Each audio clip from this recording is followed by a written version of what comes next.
way. All right, so this is going to be my first time setting up some of this TTCombat terrain. I have a mat over there, and just cleared off all the table. I have a few of these streets ready to go, the boat, the tower, and the bridge. And my goal is basically just get some stuff spaced out, see how much these streets take up on the board, and yeah, just see what it looks like. So I got a mat from Frontline Gaming, and then all the terrain from TTCombat. They had a water mat at TTCombat, but it was a 4x4 mat, and I kind of wanted like a Warhammer size mat. So, all right, let me do two things. I'm going to try and get my chat on my iPad here.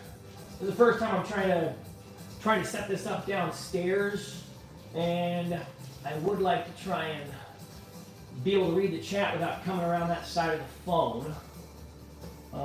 Let's see, and what I read was that I should be able to read the chat from my iPad. Oh, there we go. Hey, there we go. All right, so I just need to mute me so I don't have to all right, that should work. So I can make the chat large.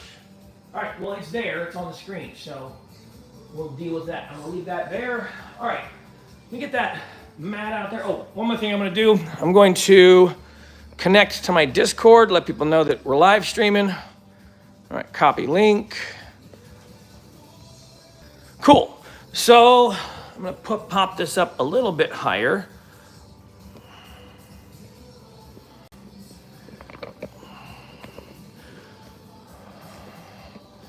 All right, there we go. All right, this is the first time I'm opening up this mat. So I picked this one up because of the watercolor. Get some more light on in here.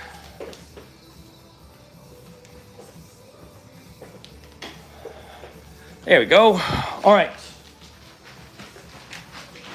And I'm gonna start moving this stuff off here.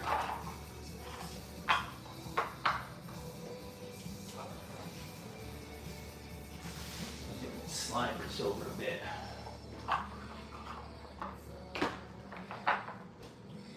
Hey, how's it going, Chase?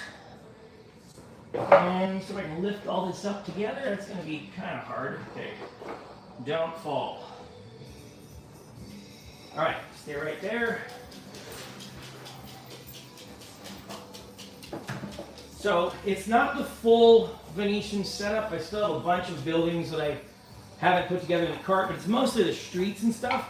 And I just want to see how much of a Warhammer mat these streets that come in the Venetian set fill the table. So, like that. And this boat probably needs to go. We'll set it right here. All right.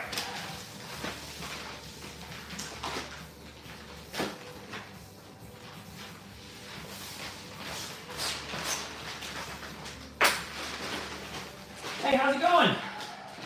Good evening. All right.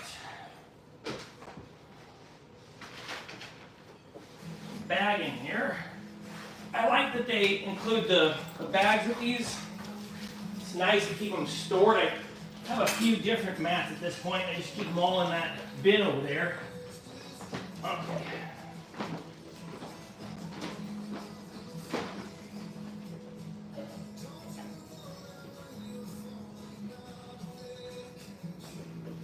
Right. I like that color. Yeah, I like the multicolored blue. It's here. Let me get a little closer so you can see it. It's got a good water look to it. Probably some of the. It's a little more green blue in real life than on the camera. I think the blue from the lights under the table is picking up on it. I'll bounce off the wall, but it is a little more green, but I actually like the amount of green that it is. Looks nice. So, main thing I wanted to do is get all these things out here and build up like a little city. So I'm going to start with this boat. This thing This thing took me so long. This was fun. I mean, I initially, I was really trying to just get through it. You know, I was treating it like it was one of these things, and you can't do that, right? This was so many pieces, like, you know, because if you look at it, those are each a piece, right? They're like long pieces, but it's like, I don't know, 10, and then you got 4 sets of them because it's going all the way around the boat. So this was a very complex build. It's probably the most complex MDF that I've built, but it's nice. I mean, this thing is solid too. So my goal with this is to get built up something. Let's see. Okay, so that's a slight angle. So I need to come up a little bit higher than that, just a tad. So let's see. A couple things I might do is make a custom stair set for this one, where I add just one more layer down here underneath. So if I just add like another stair here, then I'll have a perfect thing. Right now it's a little bit teetery, but that was the point, is to make this boat be tied into the whole city structure of it. So let's see what sort of thing we can create here with these tiles.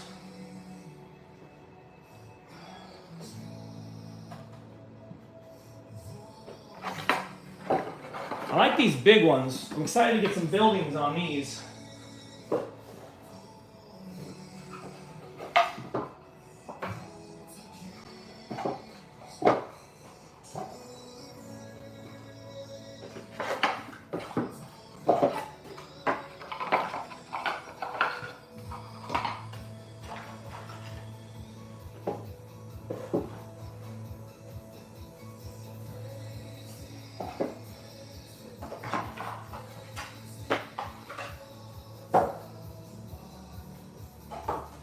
I definitely like the modularity of these pieces. I mean, it's pretty easy just to come up with a city, you know, because they're all basically cubes and triangles. So yeah, it'd be fun to come up with even more like building configurations, because I really want to try and play with the verticality in this set that we're building. And like, I don't just want it to be bridges going over the water, but I want bridges going from buildings to buildings. I think in a TTRPG, like, or TTRPG and a war game, I think vertical terrain is actually really enjoyable for people to play with. You know, like when you have sections of the map, like you can take your miniatures underneath areas, and then you can take miniatures over areas. I think verticality really plays in a fun way in war games and TTRPGs. So I'm very happy with this stuff, and I'm definitely happy with this map. This map looks great. The map that they had at the TTCombat site was, as I mentioned, it was a good color. I think I like this color better, but it was mostly that it was a 4-foot mat, and I wanted it to be 4 by 5? This one is, yeah, 60 by 48. All right, that looks good. So I have quite a few more of these that I got to start putting together. I'm just going to pick one right now for us to start going through. And I think I'm going to go with one of the ones I actually already started building. And for the next couple weeks, my live streams are probably going to be just building terrain until I get all of this done. There we go. That's the first one that's opened. I opened up a bunch of these because I started modifying the boat. I'm just going to grab this whole stack out. All right. So I stole a bunch of one of these sets to custom make the boat, because this section right here on the boat wasn't like part of the design. But I wanted it to have like a little archway to go through underneath, because my goal is to get, there's a few of these tiles. I ordered a set of them. There's a few of these tiles that are a little bit taller. They're all the way down here on the bottom, but they're like larger street things. I'm hoping that they merge up perfect to get me a bridge going from here to here. And then I'd want to get like an overpass bridge going here and here. Because, again, I'm trying to make a city where these boats are kind of built into the city. You know, it's not like it's a harbor city. It's actually just like, you know, a boat, but then there's buildings built onto it. So this one, this is my first, you know, trial. Oh, the mat is nice. Oh, the texture. So it's not scratchy, but it's not like, here, you can, like, they don't slide. You know, I mean, I'm here, like, it's pretty good grip. If I was worried about it, what I'd do is I'd take some of that foam drawer stuff they have at Home Depot and glue it to the bottom of these, or even like the bottom of these things, which it'd be a little harder to get on these undersides. It's actually, yeah, it's not too bad as far as like sliding around. So it's not slippery. Sebastian Lopez, how's it going? So, anyways, yeah, my hope is to build a couple more of these boats, because I want to build these boats into some of these buildings. So I took from, let's see, which one is it? These I was looking through to, like, as I was trying to figure out where to get pieces to build into this boat, and I wasn't sure which one I wanted to take. There we go. So this one right here, I stole the whole bottom floor, and I think I have an extra floor piece here. So I'm gonna finish building this one, just this top floor piece here, and then build a couple more of these. But yeah, I'm happy with this. This looks nice. I don't know if I want to paint it though. Like, I mean, part of me really wants these to be gray, and I might be painting all these things. I don't know. I mean, okay, it looks nice as wood, but I think it would actually look better painted. I don't know. You tell me what you think. Painted or wood? I'm pretty good with it overall as it is. Pardon me. All right, let me get this hooked back up and bring this around. Let's be a little harder to clean than one of these slippery silicone jabbers, but it'll play better. Okay. I hadn't thought about cleaning. That's a good point. Yeah, I have a couple of these that I've gotten from Frontline Games. My game store actually carries a bunch of these, like the Frontline Games one. So I picked up one for like a sci-fi game. You know, it's like the inside of a ship. It looks pretty good, just like this one does. I think the Frontline Game mats are really well made. The terrain from Frontline Games is also like good.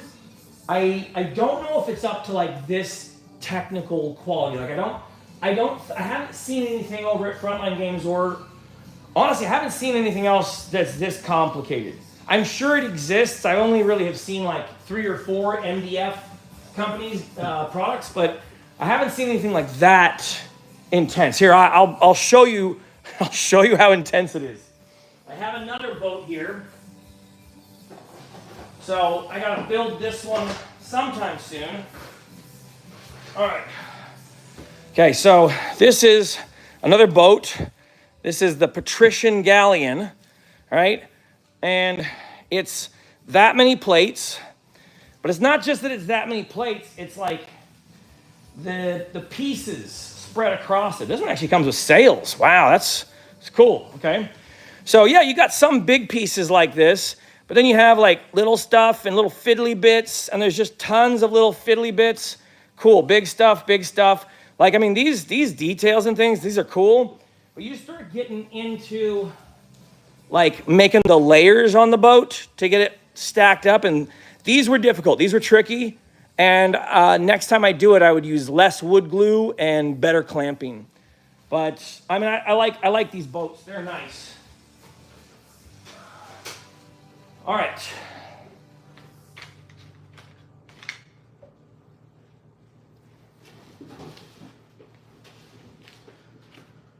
Do any of you all use MDF terrain for any of your games? Here, let's bring this over a little bit. All right. There we go. All right, I think I'm gonna finish out this one here. Let me get I've already ruined one towel with wood glue, so I'm going to try not to ruin another one. Oh, yeah, one more thing. I was just going to show it real quick. I got this cart all rigged up to be my MDF terrain cart. So it's holding a bunch of the stuff down there, and then glues, and oh my goodness, these clips are just the best. I don't know, when I find other like knickknacks and tricks to help me make MDF, I'll start putting them in here. But this is just a helpful cart to get all my stuff situated, because I'm normally like all over the desk with just garbage everywhere. So hopefully this keeps me a little bit organized. We'll see. I mean, probably not. Let me plug this back up. There we go.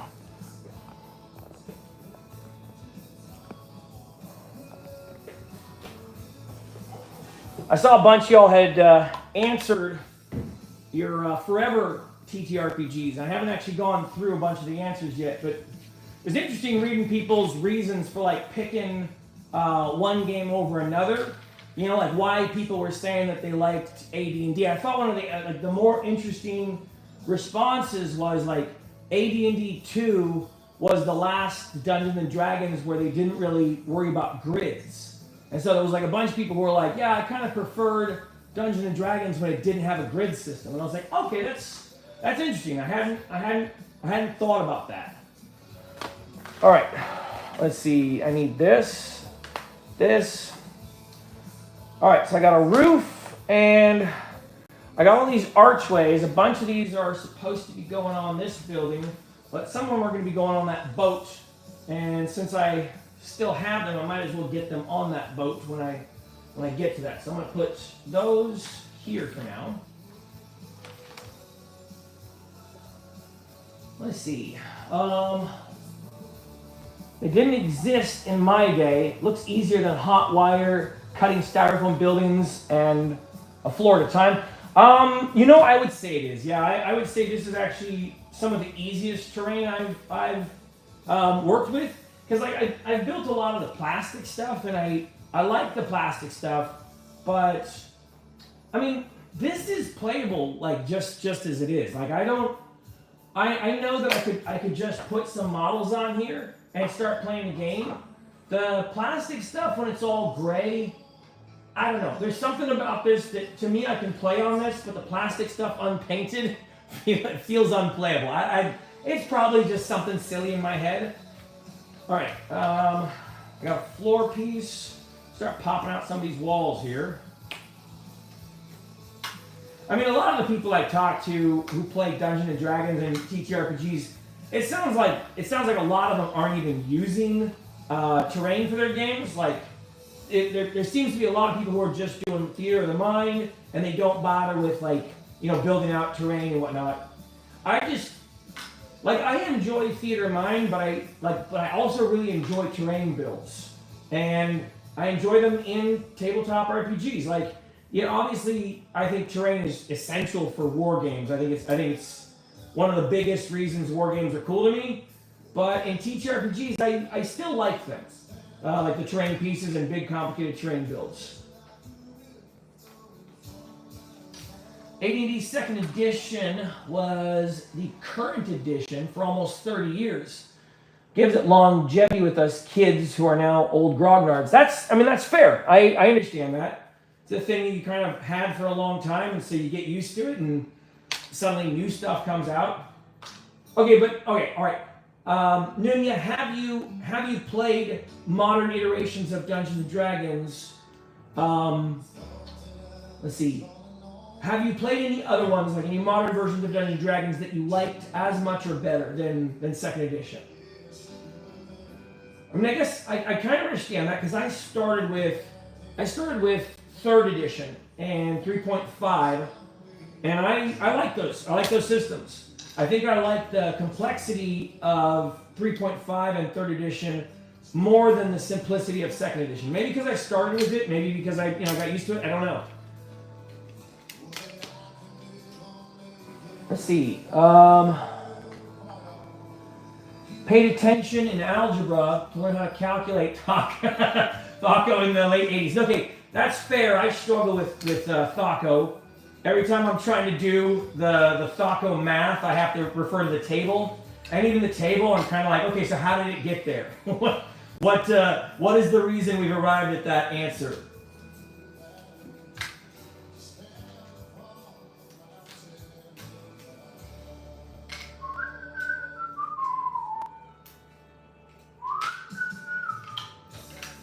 All right, so I have this looks like a roof piece here. I'm probably gonna have to get like another iPad because this one's running my chat. And I think if I want to actually be able to look at the instructions, because instructions are all online. That's probably the biggest downside. You either have to kind of figure out how this thing's put together. Hold on, it's upside down. There we go. All right. A lot of these easy build ones, like any of the ones that say like this little green symbol, you can kind of just look at it and look at the picture and figure it out. Like it's not that complicated. All right, I need my X-Acto knife. I have stabbed myself several times in the last day or two, like just trying to cut MDF. It has been unpleasant.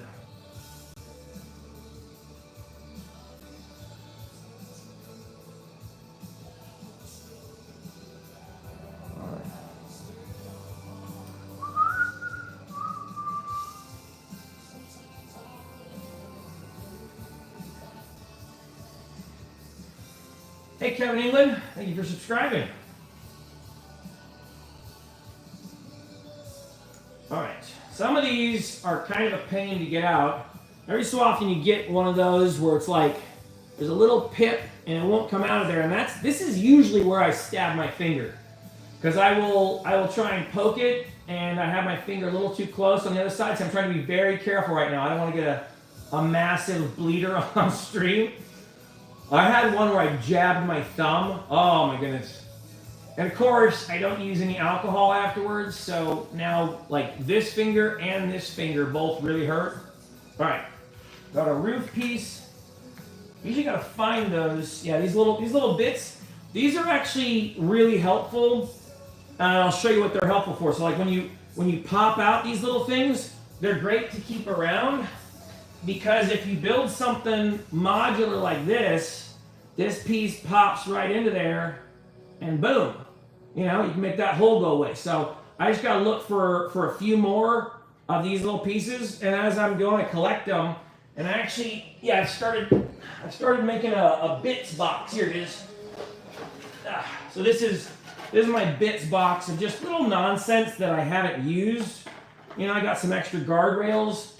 These guardrails are supposed to go on that tower over there, but I kind of want to leave that tower open so that I can build, bridges going across. Let me see, a little higher. Let's go like this.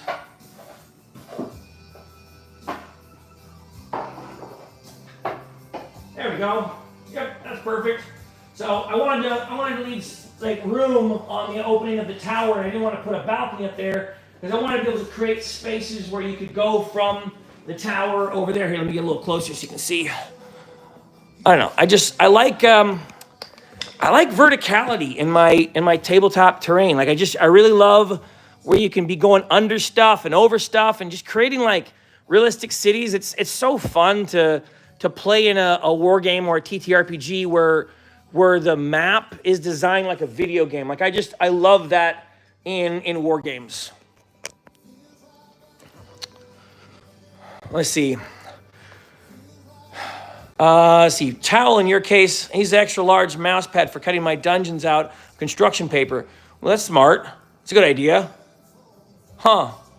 Your cutting mat on takes getting used to. Okay, takes getting used to, but saves you in stitches. No, that's a good point. And I have a cutting mat upstairs on my painting desk. I think I should probably bring it down here. My son's is over there. He's been building a bunch of Tyranids.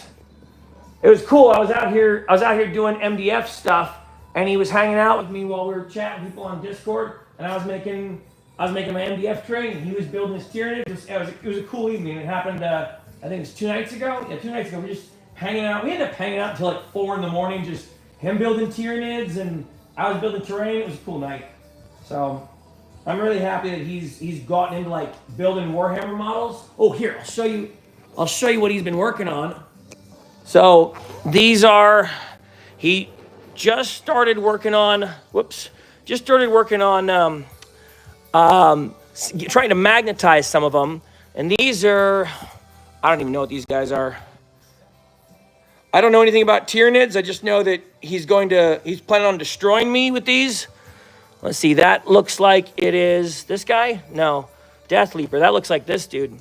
Well, anyways, he's making these guys, and I'm worried about it because anytime my son is making miniatures, it's probably for metagaming reasons. He's going to destroy me promptly. All right.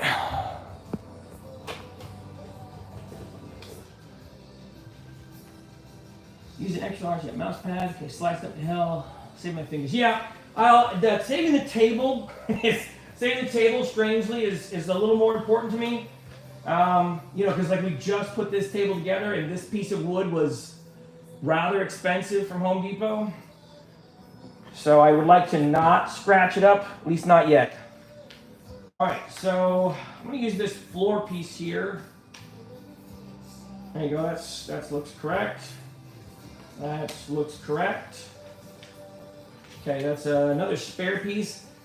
Well, some of the time when I get like something like this, I don't really know what to do with it, so I'm just gonna throw it in the bits box and I might use it later. And this one looks like it has some kind of a modular roof design here. We'll get a little closer in there so you can see. I hadn't realized it at first when I was building these things, but they have modular roof designs. It looks like I actually have that upside down. Where you can actually connect the buildings in different ways. And that seems to be part of like the design philosophy. So there's I didn't realize it when I glued this one. So like I glued this one all together here, but there was a way I could have actually made it right here. If you see this little spot, there's a hole there where this kind of locks down onto it, and you can actually just not glue it and make it so this piece comes off and sets down onto there. And I didn't realize that, like when I first built, this was the first one I built, and I was kind of still learning. I built this one. You can actually see I didn't do a good job of getting these cracks sealed because I didn't have good clamps. That's why I went and picked up the DeWalt clamps, because the clamps I have, they're meant for, small. All right, let me get some glue and some clamps. Hey, Mike, how's it going? I am doing great tonight. Thank you for asking. How are you doing? Just working on terrain for our Venetian city. I mean, I guess that's what I'm calling it. It's not really a Venetian city, but the Venetian city set from TTCombat. Anyways, I've been having a good time putting these things together. It's let's see. These, I actually don't know where these are going to go. I might actually have to look at the instructions. Bummer. Let's see. I know I have one extra wall here, but I'm going to go with... this one's supposed to be a little boxy. So this is... Let's see. Oh, there we go. Got it sideways. Okay. There we go. There's one side. I like to try and fit these together now before I actually start gluing them. Because sometimes I glue them and then I get into panic mode because I'm like, I know it's drying and I'm still kind of trying to figure out how it goes. So I have learned to be a little bit patient before I start applying glue. Because if I just start gluing the thing and it takes me a couple minutes to figure out where it goes, it's hard to get these things apart. And once they set, they're in, and like you start like pulling the wet off of it and tearing it up, and it doesn't go well. Hello, demo. How's it going? Mike says, just got the daughter to bed. She's been fussy because her 2 top teeth are coming in. Oh man, that's rough. So just sat down and saw you were live. What you been doing, Mike? How's your gaming life going? Getting any good games in? Oh, I see where these go. All right, looks like these go right here upside down on top. I have that one on the wrong side. All right, this one goes over here. Wait, need to get this down first. Okay, so demo. Yeah, I picked up this terrain set from TTCombat. I ordered the Venetian set. They have a whole set of combat terrain for a war game that they have called Carnival. And it's all these like kind of modular city street tiles to make like a water city. I picked up the mat from Frontline Gaming because it's the only place I could find a Warhammer-sized water mat. And the boat is also TTCombat. Yeah, so pretty much everything, all the terrain on the table is TTCombat. They have like a bundled box for, I think it's about $250, and it's a lot of different buildings. It's all these street tiles, and then just let's see, bridges, more bridges, buildings like this. I think it's like, I don't know, 10 or 15 different buildings. It's quite a few buildings, and then a bunch of street tiles and some bridges. But I like the look of it. Let's see. Okay, I'll find some here in Asia. Okay, I see. I've been looking to make some in a Gundam diorama. Oh, that's cool. Huh. I hadn't thought about making using MDF terrain in a diorama. That's not a bad idea. All right, let's get this over. If those are for a diorama, you're right. They look rough. If those are for play with, then there's see, they're a little above mid-tier already. Okay. Yeah, I think that's fair. I like the complexity of the building, but I mostly like modular design. Like I really like any type of terrain where I can build, structures into other structures. Like I can just take this and kind of stick it over the top.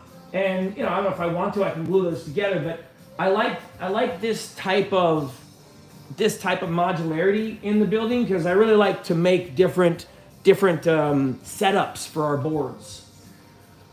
Let's see. It looks like some cool terrain to play on. I could use some cool terrain, cool narrative games to play on.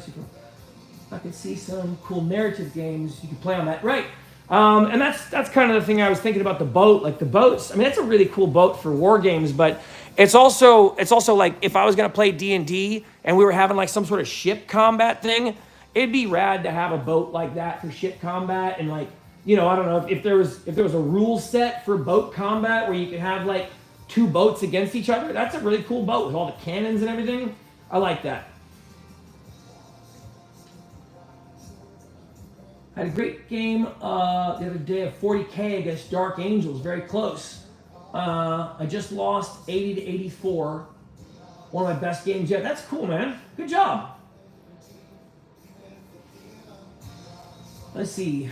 They'll be 1/4 size for most Gunpla, but since they are modular, you can just link the walls to match your scale. Interesting, okay. After you go in for Hell Dagger deployment, we're back to the stream if we're still here. Cool. Have a good Hell Daggers deployment. Let's see. You can have it where your party goes from port to port, and each port could be building and building and scenario challenge each one. So you can actually do some kind of building while you're playing the game. That's not a bad idea, right? You could actually do like a modular build. You gotta like buy cannons and stuff. Make it a little more like a video game. All right, looks like I have another spare wall. So I'm gonna throw that in my my bits box. All right, I'm gonna start gluing this one together. And I have learned to try to be a little less aggressive with my glue. I tend to get panicky with my glue and think I'm not putting down enough.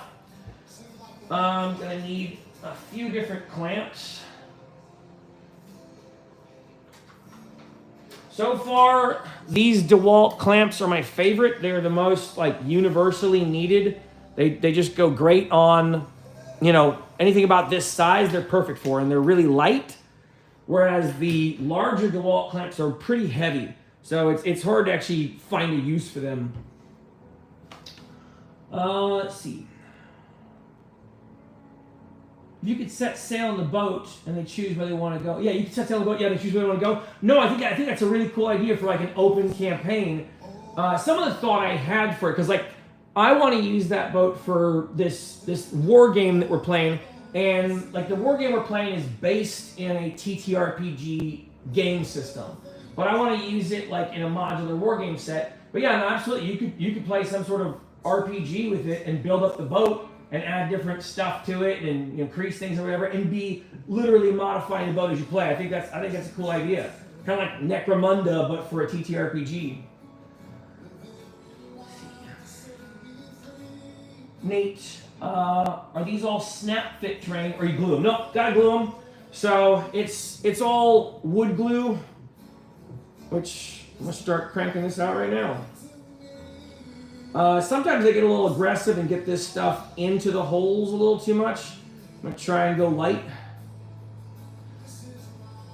I think the most important thing is the clamping. Obviously you gotta use some glue, but I get a little panicky that I haven't put enough glue in areas. So I think I tend to overuse glue. All right.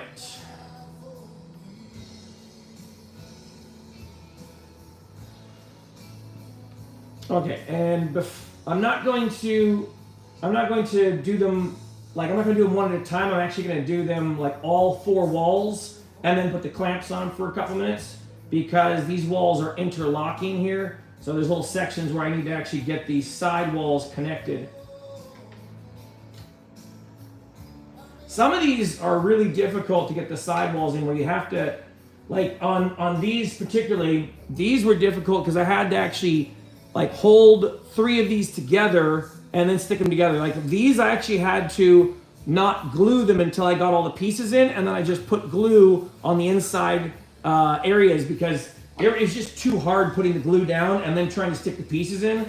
Sometimes it would take me like a minute or 2 just to get all the pieces to line up because you're kind of trying to hold 4 unbalanced walls together at the same time. It's I was struggling with it.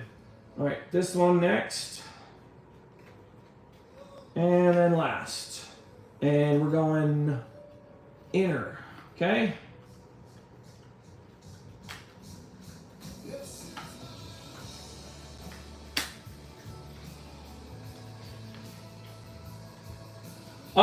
So, it just takes a little patience. Initially, I was kind of frustrated when I was doing these.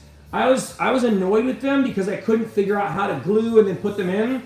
So I just like, okay, let me pause on the glue. Let me just try and put one of these together. And I got a pretty good rhythm where I actually could do one in about like 30 seconds and get all the walls into it. And then once I have all the walls snapped in, then I just glue the inside, squeeze some glues at the edge here, and then I put clamps. Like basically, once I put clamps here on these sides, whole thing just sticks together.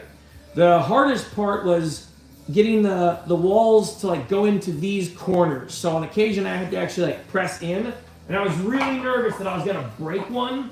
I didn't. They're actually pretty sturdy. All right.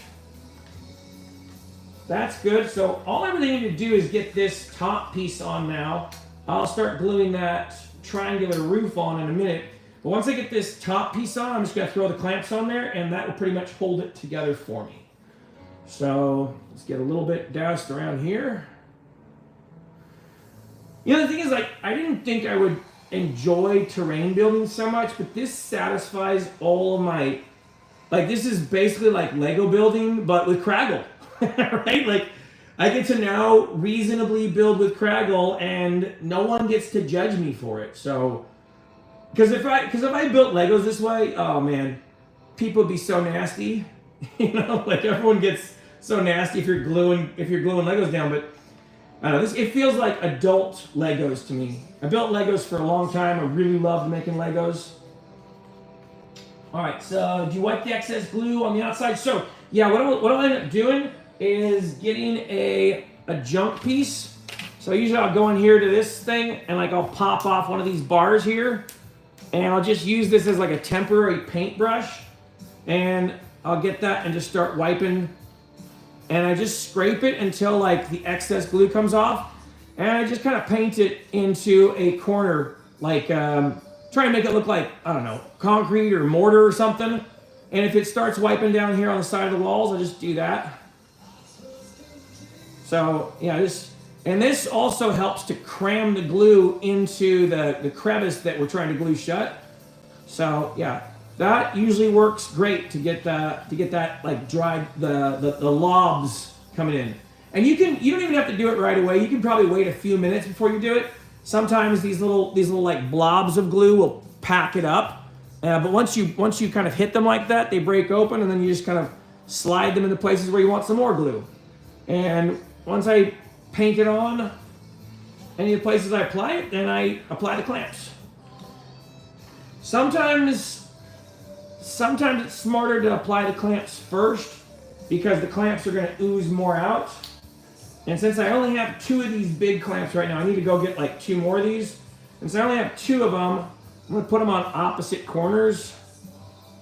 And you know what? I'm just going to get the bigger heavy ones. They're not too heavy. They're just like, I mean, this is a little extreme. All right. There you go. You can see some of the glue, little beads popping out of the corners there.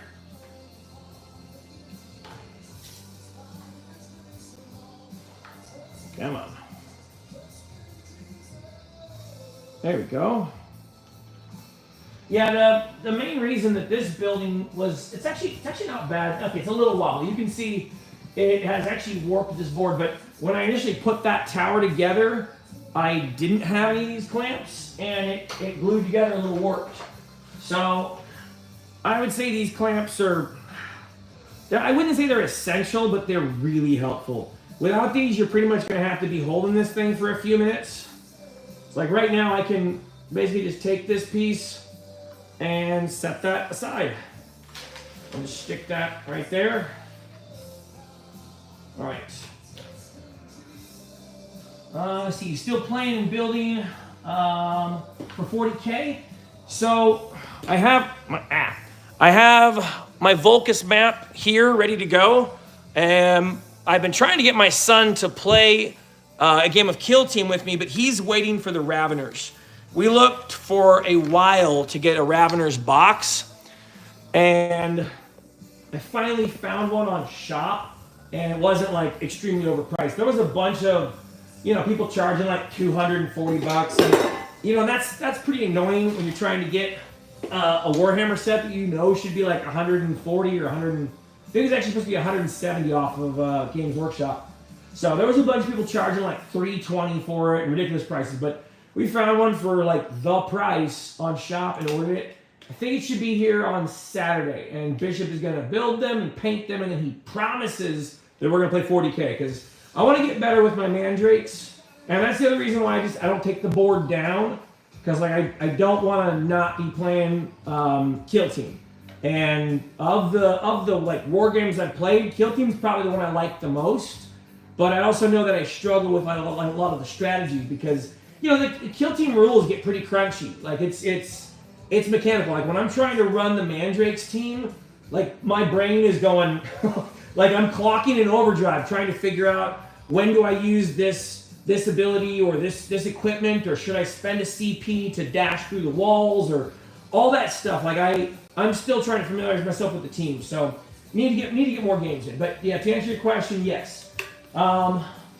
See, those Ravener boxes went like crazy. My buddy's shop sold everything in a single day. We got a pre-order in with one of the local game stores. First off, our main local game store basically told us like they're only going to get 5 boxes, so they had to do some kind of raffle or something for them. We found another local game store that had them, but then they emailed us and they were like, sorry, no, we're actually not getting any of our order. So I was surprised that we found it at all, and I was surprised that we didn't have to pay some sort of scalper price for it, because it seemed like a lot of people were getting them and then just reselling them or whatever. So, let's see.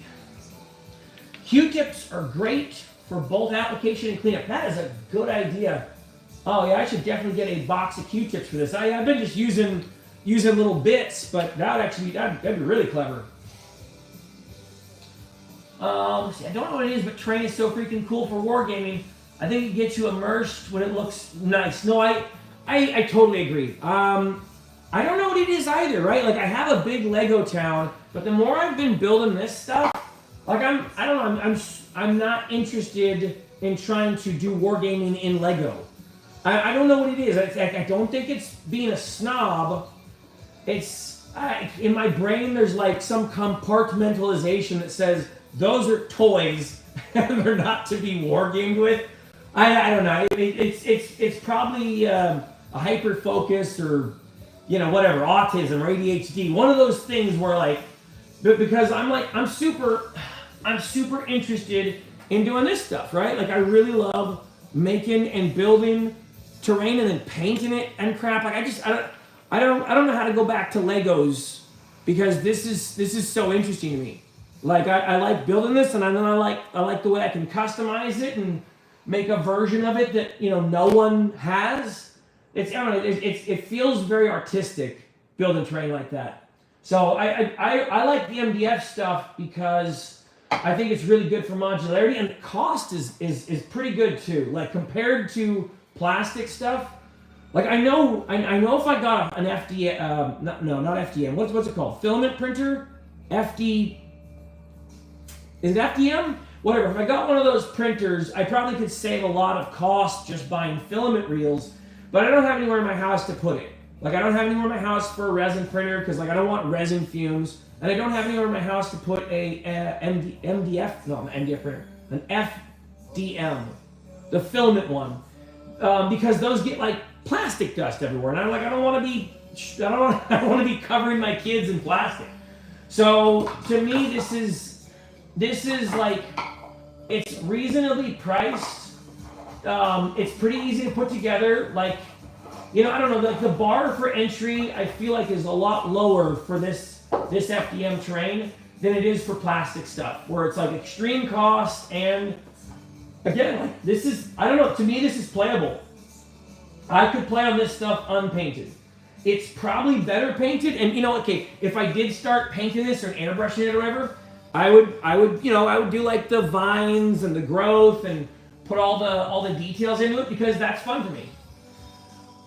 Let's see. I totally get what you mean. To me, they are both art, but they're very much separate in my mind as well. No, I don't know what it is. Like I like the Legos. I'm into them here. So I shot a video of it earlier, but I didn't actually put it up. Hang on, I'm gonna take a sip of water because my mouth is dry.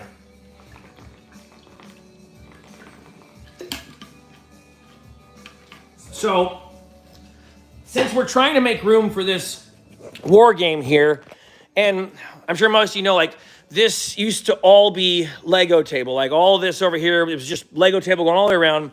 So this is obviously, this is brand new, like what we just like kind of put all this together. But then we had to try and figure out what are we doing with all those modular buildings, because we just have I have a bunch of these modular buildings.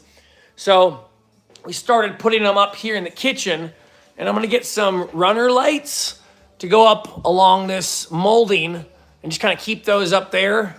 And they're out of the way right now. We've got some more room up there on that side. So some place where we can basically put these things just to get them out of there, because this MDF terrain obviously is going to take up space, and I love building this stuff. Let's see. Can you explain to me what that is, please? I really want to know. Are you talking about this terrain here, or are you talking about the Legos? If you're talking about the Legos, well, they're Legos. But if you're talking about this MDF terrain, this is terrain from a company called TTCombat. They're a UK-based company that makes wargame terrain for, well, I mean, a lot of different things. Warhammer 40K. It's wood. It's particle board.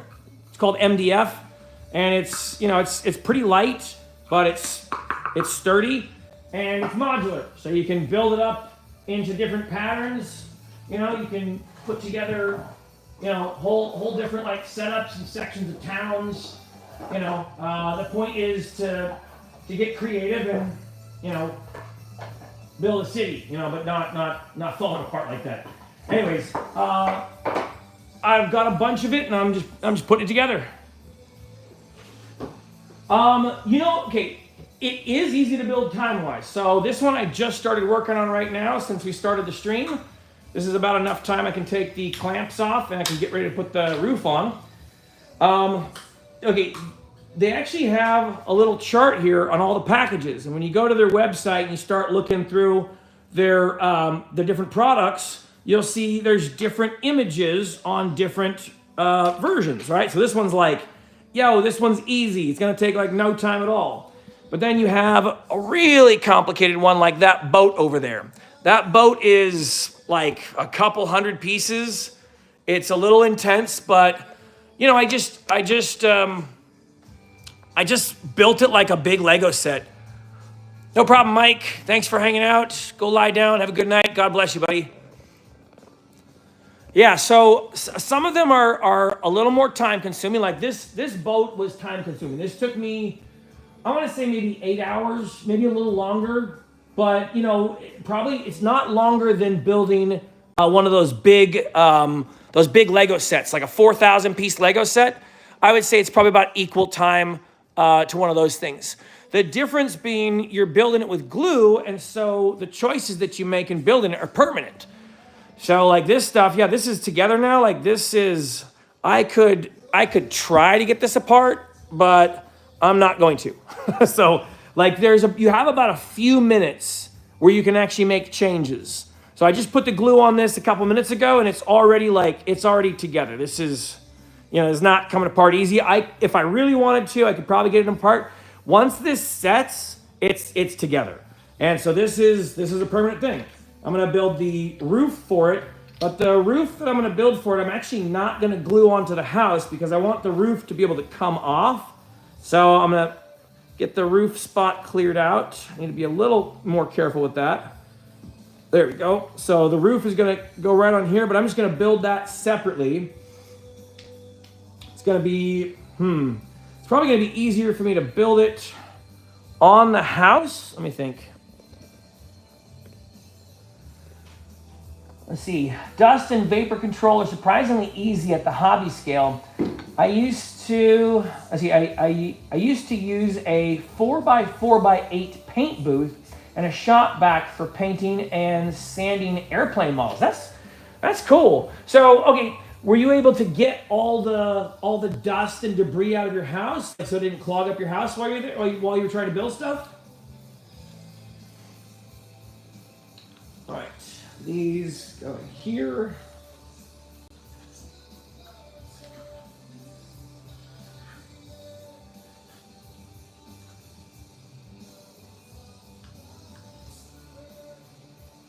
Yeah, my son wants an airbrush. He's very interested in an airbrush because, you know what?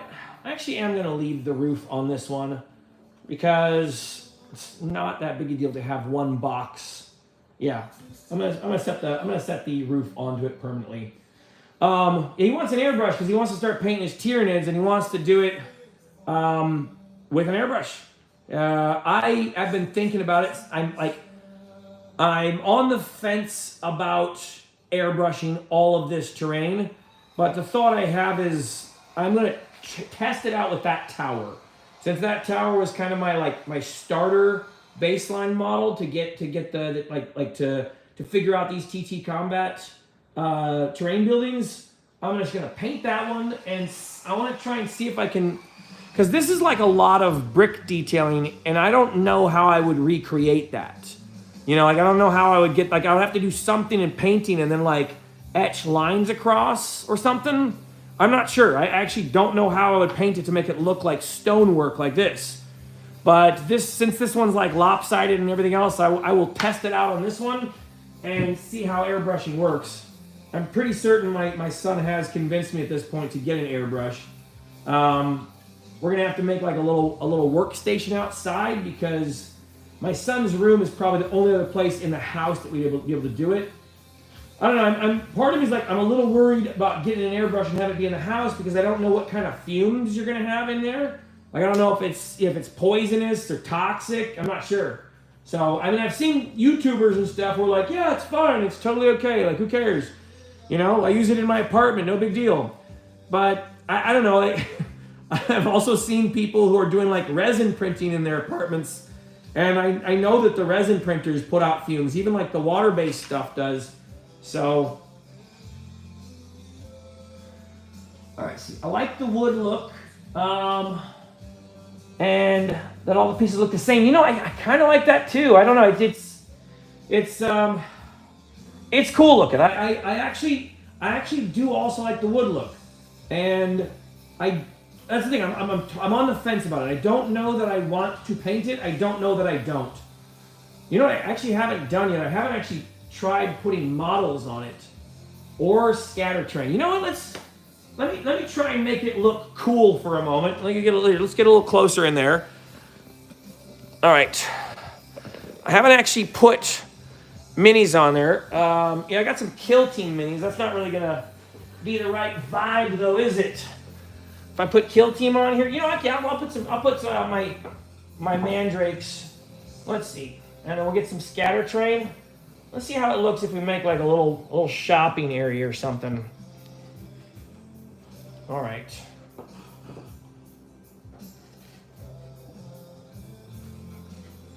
I don't have any of the stair sets built, but that would actually, help sell the aesthetic. All right, let's see.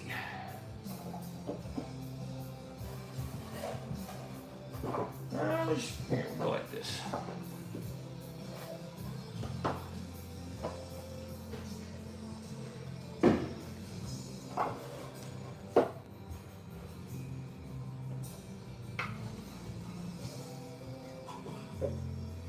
I'm just trying to imagine some staircases here. They have a lot of really cool staircases for these tiles. I already have another selection of them I'm interested in picking up, but I'm trying to pace myself and get these things. And I want to actually get them done before I go order a bunch more. Let's see. Let's go on the reverse like this. There we go.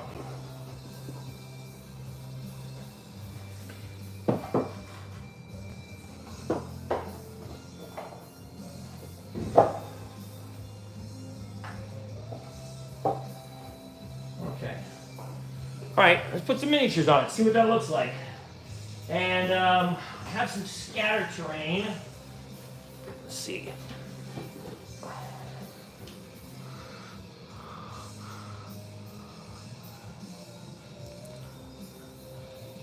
I was actually surprised.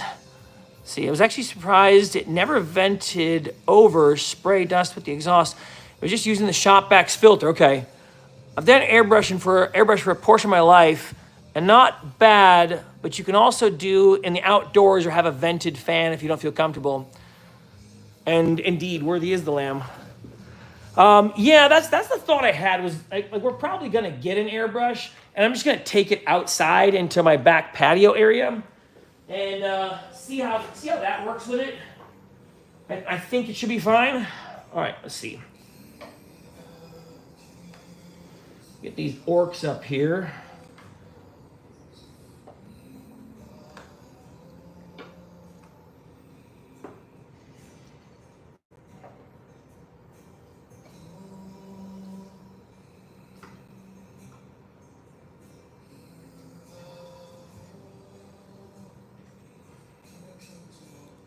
So I have some desire to actually get bridges going up this high, like up to the top of the tower.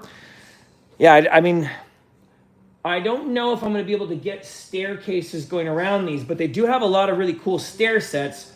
I was actually going to pick up a few of them to try and build some modular staircases going around buildings, or so that I can go around buildings. All right, so I think with scatter terrain, here, let me go over here and grab some scatter terrain. Let's see if we can make it look a little more populated. All right, let's see. Hello, cat. Boxes of scatter terrain. Most of that is my tower wreck stuff. I haven't got any other good scatter terrain yet. See, we've got some ladders and stuff in there. All right, looks like most of my good stuff is up there, and that is still on reserve for our TTRPG. Our game is on hold for a couple weeks because most everyone in our game is traveling right now.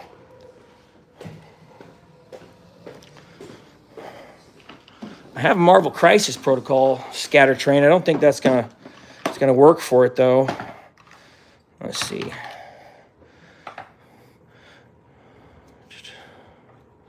You know, I think the scatter terrain will probably pop this out a lot better, especially if I get like some wagons or carts or things. Like, I mean, these don't necessarily fit this scene exactly, but I think just making this look like a more populated area with scatter terrain is probably going to work. I don't know. I will have to keep building and find out. I ran a game the other day with a war against orcs for a one-shot. My player tased me. He wants to play as an orc. Wait. You ran a game the other day for... Oh, you were doing a war against orcs for a one-shot. So why does your player want to be an orc now? Like he wants to be an orc for that game? That's funny. If you're working small, use a smaller box. Mine was sized to only have it cut one piece of plywood. Okay. Huh. Did you allow them to play orc?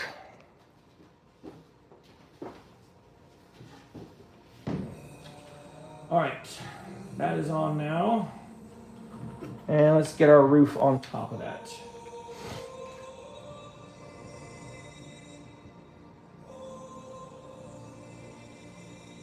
Are you all God Almighty? Worthy is the Lamb. Worthy is the Lamb. You are holy.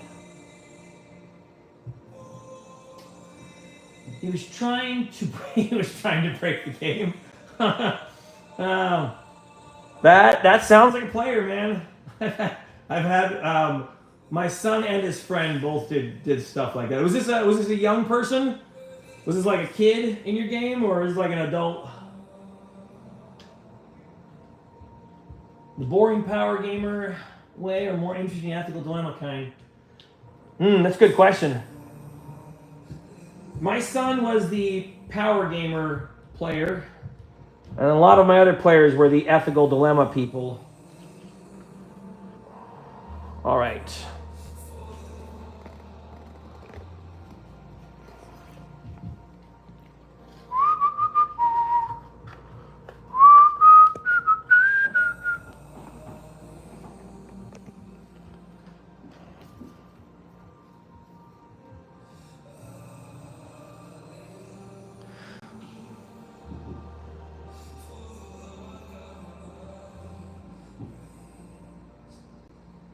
I'm doing it again, using way too much glue.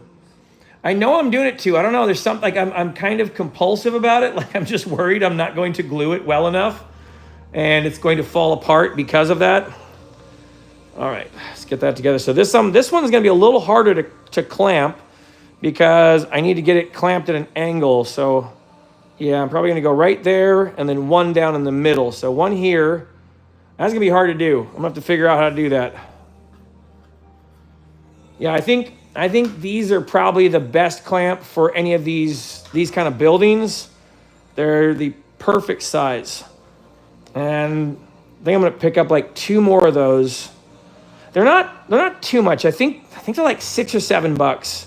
So I mean, yeah, it's expensive for building terrain, but they are super helpful for MDF stuff.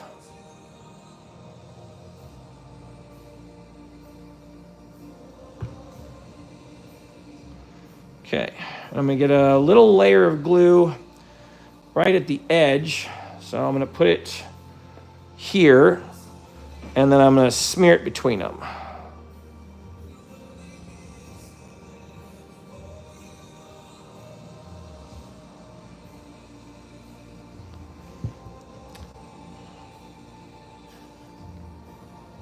Okay, so your adult best friend. Okay.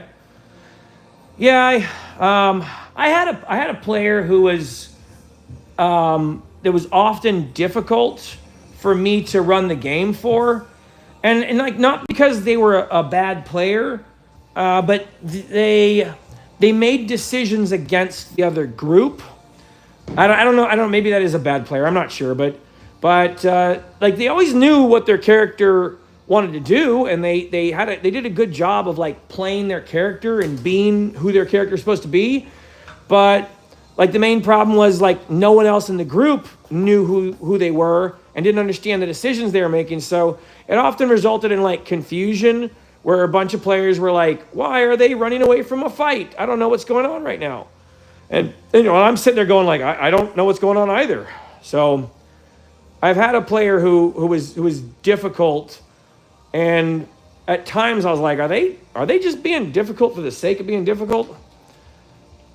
You know what? I think I'm actually just going to crimp the middle. This might actually do it. I was a little worried about the edges. That's actually holding it down pretty well. Okay. Let me pull this one back off and crimp the middle again. Okay, so I think my orange clips might work on this edge. This is where sometimes these things are amazing. If you do it this way, the knobs will like flip and it won't work. But if you do it at an angle, there we go. So I'm gonna put that right there.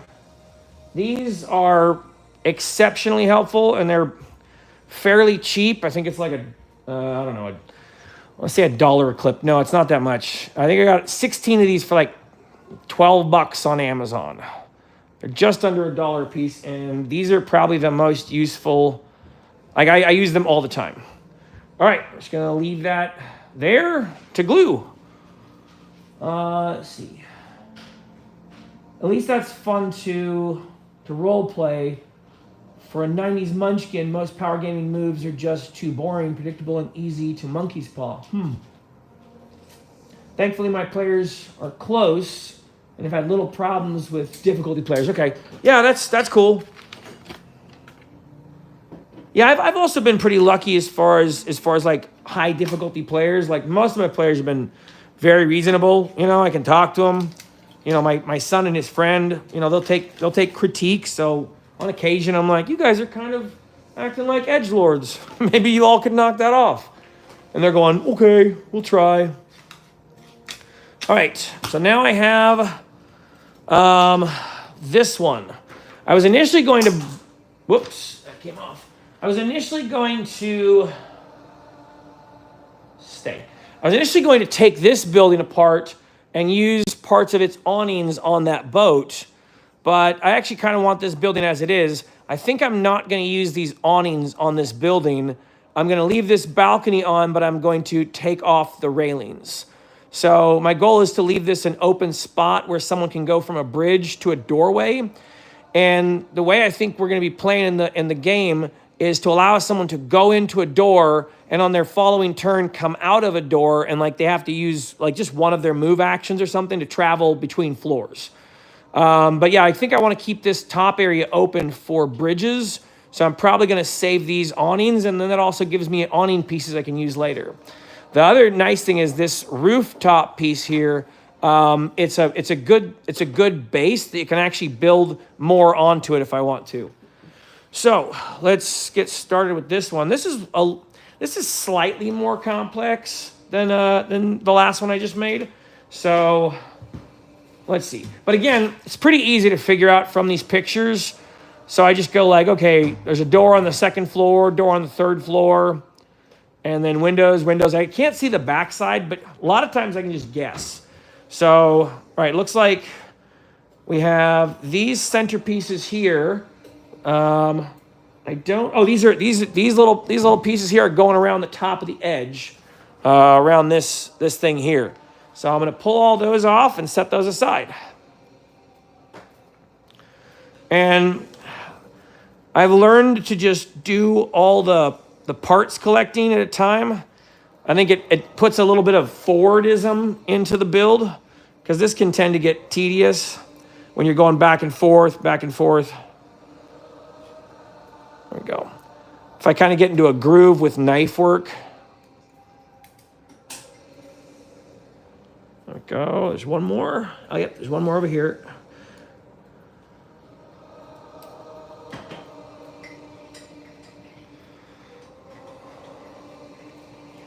That one is in there. All right, there we go. Twist. Okay. Sometimes they have a bunch of these extra triangles. I haven't decided yet whether or not I want to keep these for bits. But I don't know. Triangles could be helpful for something. I think I'm going to start collecting them for bits, and I will get a few of them here. More bits, more bits.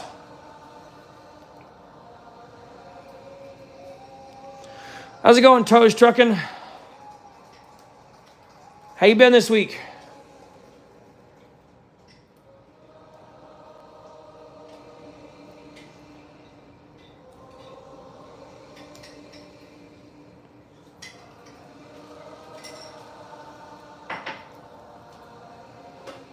All right, so I'm probably gonna leave these guardrails in here for now because I don't think I'm gonna be using them on this build.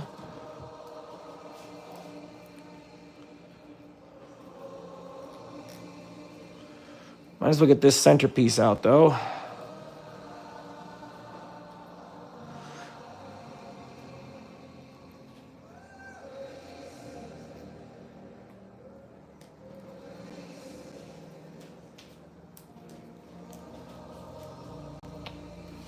T-Dog. Let's see. Try a LE party with temporary aligned, lawful evil, okay.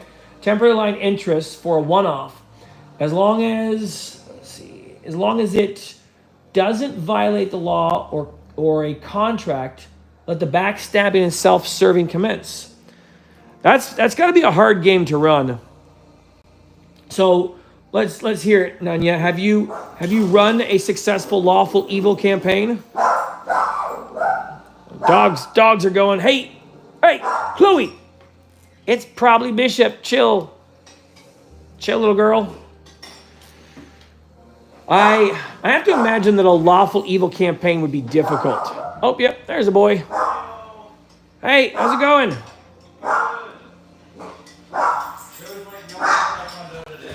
No one at Taekwondo? Not no one, but there were, during the first class, there was only me and 3 other people, including the instructor.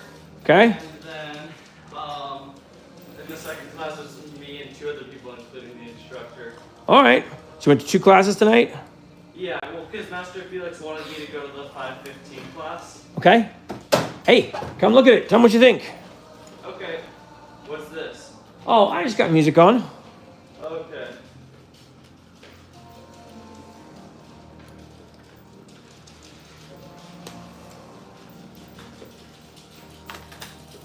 All right, you can come join my live stream. Say hello. Here, come over on the other side. Here, no, just no, go there. There you go. Don't try and go behind me. There you go. All right, so That's pretty cool. yeah, I mean, you get what I'm saying? Like, I don't think you need to paint it. You know what I mean? Like, it actually, what's that? It'd be cooler. But let's say you went over and grabbed a bunch of that scatter train. Don't do it. But see how, right? Because we're saving it. But like, see how this really pops it out, like the little ladders and the detail stuff. I think that adds a lot of the. Well, it's cool, but painting it would make it look cooler. Yeah, if you say so. I don't know. I think it kind of looks nice, but fair enough. Hello, another Elvis. Good morning. Let's see. Backstabbing depends on players. I wouldn't have given the option, but most players seem to want to make the hero's choice. Interesting. Okay. Yeah, I figure it's hard to run a lawful evil game because players start like stealing from each other and stuff. All right, let me get this back pointed down where we were at. All right, and keep collecting parts. It's surprisingly evil. Think about your average mobster or heist movies protagonist group.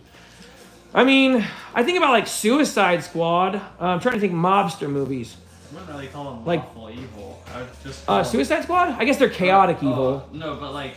No, they were talking about playing a lawful evil game. Yeah, but mobsters I wouldn't really call lawful evil. They'll just shoot someone. So they might be unlawful evil? I'd call them... Okay. I wouldn't call them chaotic evil, because they're not necessarily chaotic, but like they're loyal to each other sometimes. But Okay. not always. Well, where is my remote? Is the remote over there somewhere? No. No, I want to put... I see the opera remote. No, not that. The TV remote. Let's see. Did- Behind the. right here. Oh, there we go. Cool. You didn't get any more boards? They didn't have them at Home Depot. No. No, so they were out at Home Depot. Okay. So Well, actually, that Home Depot that we went to didn't have one. We need to go to the other Home Depot. You mean the one over here? Yeah, the closer one. We went to one by my bike because I was picking up my bike today. Oh, okay. All right, let's see. Most of those players are trying to be good. Let's see. Godfather, Heat. Okay, yeah. Let's see. Nope, I am actually trying to build the room right now. Most of the players are trying to be good, but do a lot of bad things when you put the pieces together. Yeah, that's fair. They're making like rash decisions in the moment. Okay, I got some more bits. Okay, I want to separate my bits from my actual needed pieces. What are you doing? I am building that. Okay. Just continuing my builds. If you want to come join me, I can put this away and roll this up. If you want to build Tyranids right now. Sure. Okay. What happened to my bin? I put all your stuff over there. Yeah. Yeah, let me do that. Well, actually, it's almost 9. Yeah. Okay, so you wanted to watch. You want to watch some show? Okay, here. Just let me. Well, you I go need hang out with- to. I need to take them out and. Okay. Yeah, you go do your chores and your errands and whatever, and say goodnight to your brother and all that, and I will wrap up here in about 10 or 20 minutes. That sounds good. All right. See, have I ever built a Gundam model kit? I haven't, but I have thought about it. Man, those things look so cool. I have looked at those. They're very interesting to me. I would like to build one of them, but right now they don't really fit into my budget of tabletop gaming stuff. And so far as I know, you can't paint them, right? Are they all already painted? I have seen some people on YouTube building them, and it looks like they use some kind of ink to drop into the lines of them to bring out the contrast, but it looks like most of them aren't being painted, and I kind of like painting miniatures. I saw a guy, I think he made a Gundam, but he painted it, and it was really cool looking. All right. Okay. So was it already painted when he started? I don't know. It was primed. Okay. All right. Primed it. All right. I almost threw these away, so I probably should take all these out and just put them in my bits for now. Okay. Get going. Yeah. Go do dogs. I guess my question in return would be, have you built a Gundam model? And if so, which one have you built? Do you have a recommendation? If I was interested in building a Gundam model and I wanted it to be kind of complex, because I know that they don't use glue. Like it looks like you just build them and like they don't have any glue and you just put the parts together, kind of like Lego or something. And then they have moving pieces afterwards. So have you built one, and how awesome was it? Because I don't know, now that you mentioned it, I'm like, maybe I could fit one into my gaming budget. That's panel lighting, but they are paintable, though they already have color on them. Okay, gotcha. All right, those are now trash. This one is almost trash. All right. Okay, no, upstairs. No, please. Yeah. Okay, wait, is he coming down for a snack? All right, okay, just tell him to be chill. He can come down for a snack. Hey, Riker, you be chill. Riker, you want to come see the boat that I made? You want to come see this pirate ship? Here, come over here on this side of the table. No, come around, go around the other side. Go around the other side. And come look at my pirate ship. Don't grab it. You can move it a little bit. What do you think of that? It's gonna be the rock. It's gonna be who? Hold on, let me pull this guy out. This is for the boat to dock. This is for the boat to dock. What do you think of that? No. Here, let's leave it on the table. You have it. No. Put it back over here. I don't want it to go off the edge. Here, I just wanted to show it to you so you can see it, but you can go have your snack now, okay? Thanks for being gentle with it. Good boy. Thank you.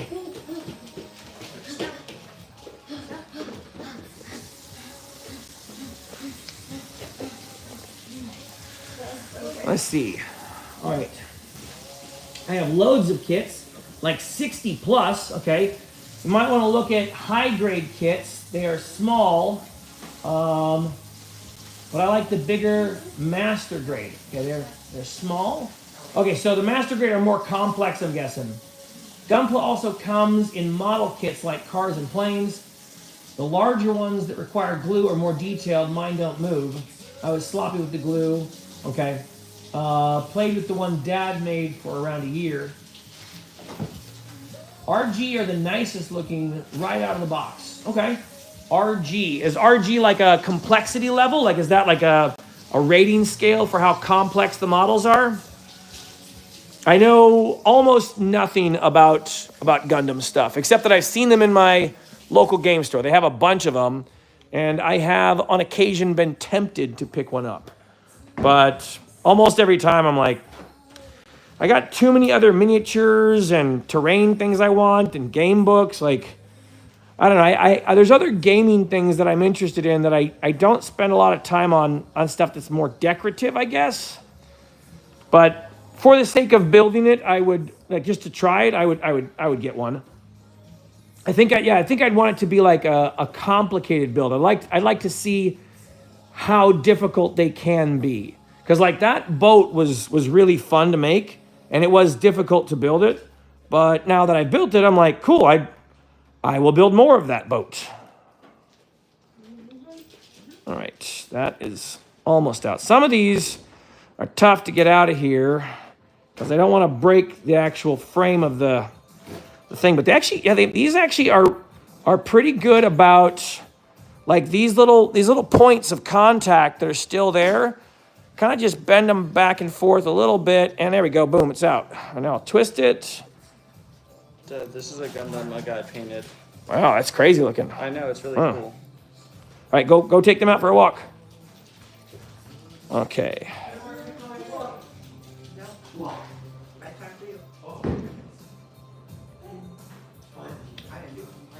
Yes, Riker is generally pretty good about trying to be careful with things. On occasion, with stuff that he thinks he understands pretty well, he'll get crazy. But no, he does a good job with my war game stuff. Part of my reason for wanting to get boats for our this build was because I'm pretty sure Riker loves boats. You know, he loves like Captain Hook and pirates and stuff. So I feel like if I have boats out here in a town, okay, here, you just go out for a walk and see if they come with you. Okay. And so you're trying to, yeah, hey, go walk, go on, stop trying to hide over by me. Look at these coward dogs. These coward dogs too afraid to go on a walk. Come on, you get going, go walk, Chloe, go walk. Both of them, oh my goodness, they're so silly. See, somewhat it's entry grade. Let's see. Somewhat it's entry grade, high grade, RG, master grade, perfect grade. Let's see, easy to hard. They don't require glue, the majority, but some parts isn't a bad idea to glue down. Okay. They come on plastic runners. You cut them out. Let's see. Come on plastic runners, you cut them out with a pair of nippers and sand them, or make sure the left behind rub won't interfere with assembly. Okay, all right, that makes sense. And I have seen that they have very complex clippers or nippers that you can buy for them. Apparently they have a pair of like $90 nippers. I don't know if those are essential, but Is this I've yours? seen them. Yeah, thank you. That's just trash. Okay. That's fine. I'll put it here. It's okay. I got it. It was outside on the ground. Oh yeah, I didn't mean I shook out the towel earlier. All right, so got these. Got a bunch of walls. Let's get out the rest of these. These look like they are the roof pieces.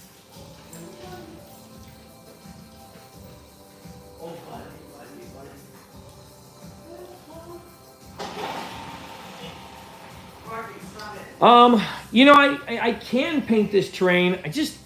I'm not sure I'm going to. It's MDF terrain, so it's a little bit difficult to paint. Like if you just start putting Rust-Oleum wood paint on it, it will absorb the paint. So you have to be a little bit careful with that. But I've seen some people on YouTube doing tests with it where they basically figure out how to get paint on it the easiest. And apparently there's a couple different ways you can seal it. So you can get basic PVA glue and water it down a little bit and then just paint on like a light coat of the watered down PVA glue and let it dry. And then apparently you can paint over that. Another way you can do it is they have some sort of a sealer stain. I think it's called wax sander seal. I found a YouTube video about it the other day, and it's apparently like you don't have to. You can just paint it, but you probably have to put like 2 coats on. So that's another reason why I was thinking about getting an airbrush, because like if I'm gonna paint these things, either I'm gonna be going through like a ton of rattle cans to coat this stuff, or I don't know. I could probably get away cheaper picking up an airbrush and some cheap airbrush paints. So I'm not sure I'm going to paint them. Part of me likes them looking wood like that, but I also understand what my son is saying. Like I want them to look really cool, and I think terrain looking nice is probably one of the more enticing things about like a war game. Like when you come to a table where like the terrain looks really good, I don't know, it kind of makes you want to play on it. Like it looks like a diorama. I don't know how do you get when you go see like a model train somewhere? You go, man, I want to play in there, right? I want to make a train go. See, a pair of $10 nippers are good enough, and most of the kits are reasonably priced. The higher the grade, the more the cost. Okay, cool. Thank you for explaining that. Let's see. Might want to give it a light varnish wipe to bring out the wood tones. Ooh, that's a good idea. So it does have wood tone to it, but there won't be like any wood grain to it because it's all particle. But that's not a bad idea, just to find like a wood varnish. All right. Thank you for the suggestion. I'm gonna at least try that before I go paint it all and see what. I'll probably test it on that tower, see how that tower looks with a varnish on it. And yeah, if there's a way for me to make it look good without painting the whole thing, I will probably do that. All right, another railing. I got one more railing here that I'm not gonna need.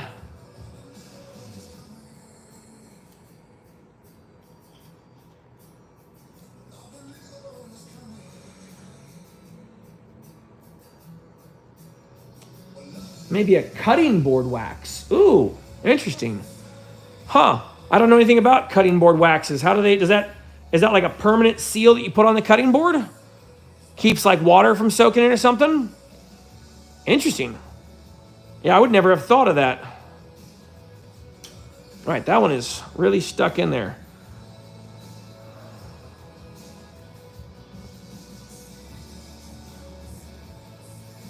Come on. I don't want to bust out your little X frame. Get out of there. There's one. All right, cool. Done with all the fiddly ones. These now are super, like once I'm done with like these little gates, like these gates with these little cross sections, I'm so nervous doing them because I'm like, I'm just going to tear it up and I don't want to. Most of the rest of these are super easy to pop out of here. Oh my goodness, that is a lot of little bits. I don't think I'm going to keep any of these. Oh man. All right, let's just go to town and pop all these out.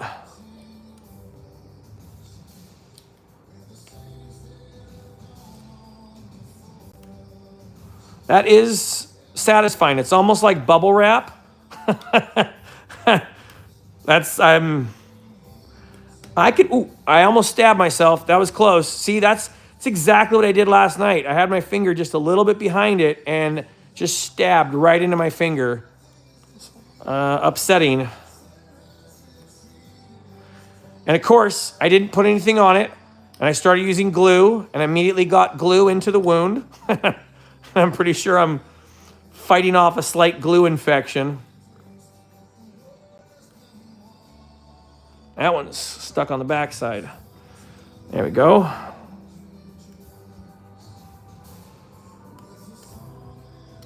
There we go. Let's see. If you use a sponge and are a little sloppy, you can fake wood grain on particle board. Really? That's a good idea. So have a good night. If you decide to try a kit, it's one of the best times I ever had since I was a youngster.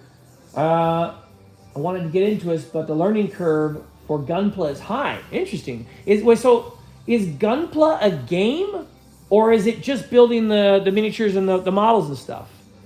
Trial and error is the best teacher. Okay. Let's see. Try lower difficulty ones to be pleasantly surprised. Okay. Yeah, I know that the Gundam models are there, but I don't know what Gunpla is. I noticed you guys mentioned it a little up higher in the chat. What is Gunpla, and how does it work? Gunpla is a broad term. Okay. So is there a rule set for those Gundam miniatures? Like, do you use them in a game?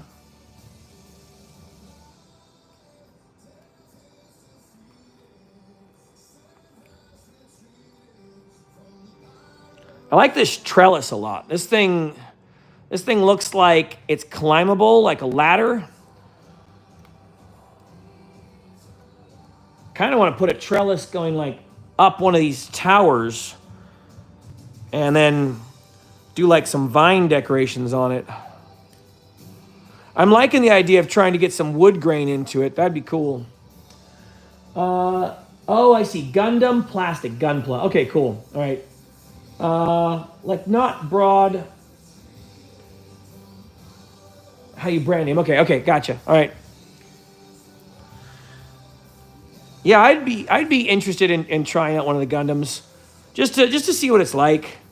They look cool too, and I could put it up on my. I have like a little model shelf up there, things that I'm building or have finished building.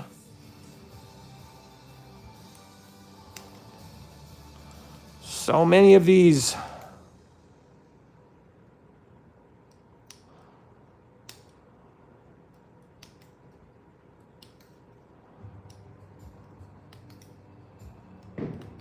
I saw someone who had one of these laser cutters, and they got like a bunch of files and just created their own like Necromunda boards with them.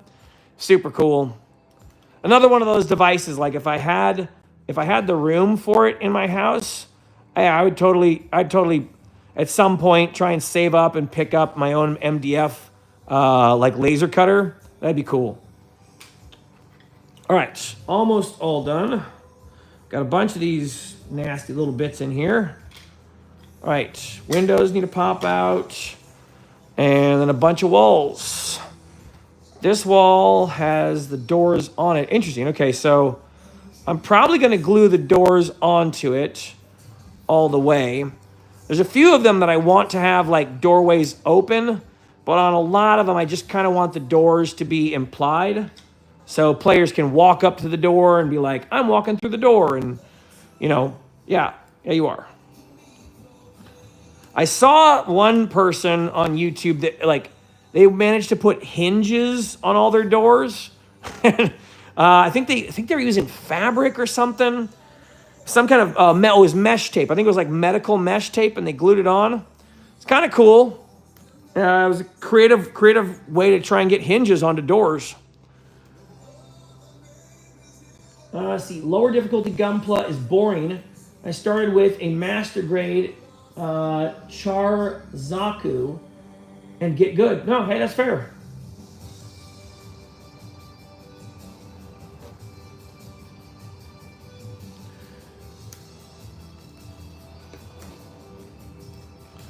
They're just models.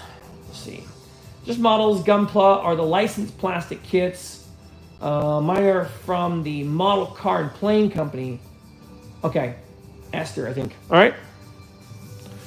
All right. Get the floor out of here, and then I think we're get ready to start gluing this one together.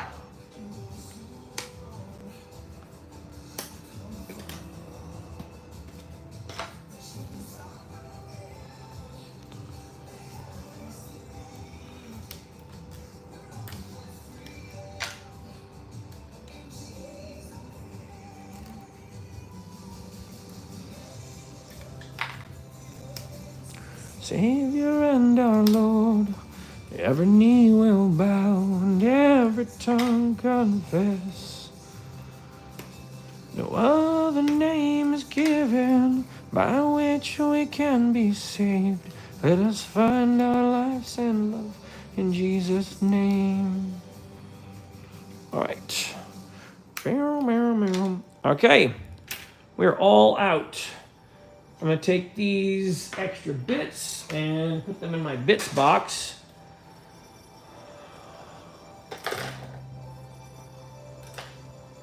I'll have to start organizing this soon and get this into different sections because, like, this is a helpful piece if I want to put up a wall somewhere, make some sort of custom walls. All right, and then the rest of this is trash. Where's my trash bin? Okay.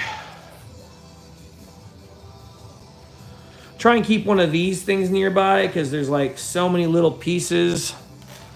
And once I start putting glue on the towel and getting glue on the towel, like these things get locked in, and like the other side of this towel is totally shrapnel, just MDF shrapnel. It is. I'm gonna have to find some kind of like work tarps to put these things on because it is like I'm gonna run out of towels at some point. Let's see, the just small. Yeah, I read that. Okay, the Gunpla diorama Daves are every bit as impressive as and as numerous as the 40Ks. Really? Wow. Yeah, I haven't really explored the Gunpla much because most of the stuff I'm doing is like with an associated game. Like I like doing the hobby stuff. Like I enjoy building these models. I didn't think I would enjoy this, but I kind of like building it for the sake of gaming. That's one of the things that's like exciting to me is like I want to build and I want to actually game with the stuff I build. All right, a couple more little bits in here. Okay, so it looks like we're starting out with, this is top floor. All right, where's our ground floor pieces? Okay, I must be missing a sheet. I didn't use it for something else. All right, let's look around. Nope, that's a different one. Okay, that is top floor. All right, I might have gotten some of these mixed up while I was cutting pieces apart. That is for the narrow building. That's narrow building.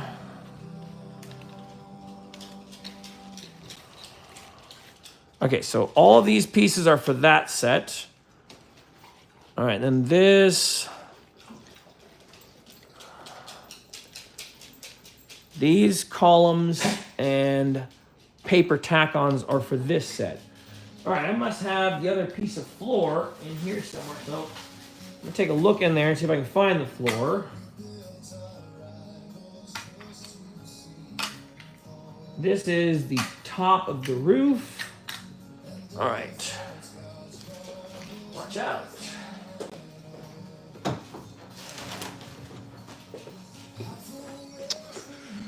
Okay. All right, let's see. I despise building and painting mostly due to a lack of talent combined with an intolerance for error. Interesting. Yeah, I can understand that. I get a little perfectionist at times. You know, like there's a part of me that goes like, oh crap, I messed this thing up. It's trash now. You know, like so I can understand that frustration when you're building something and it gets messed up.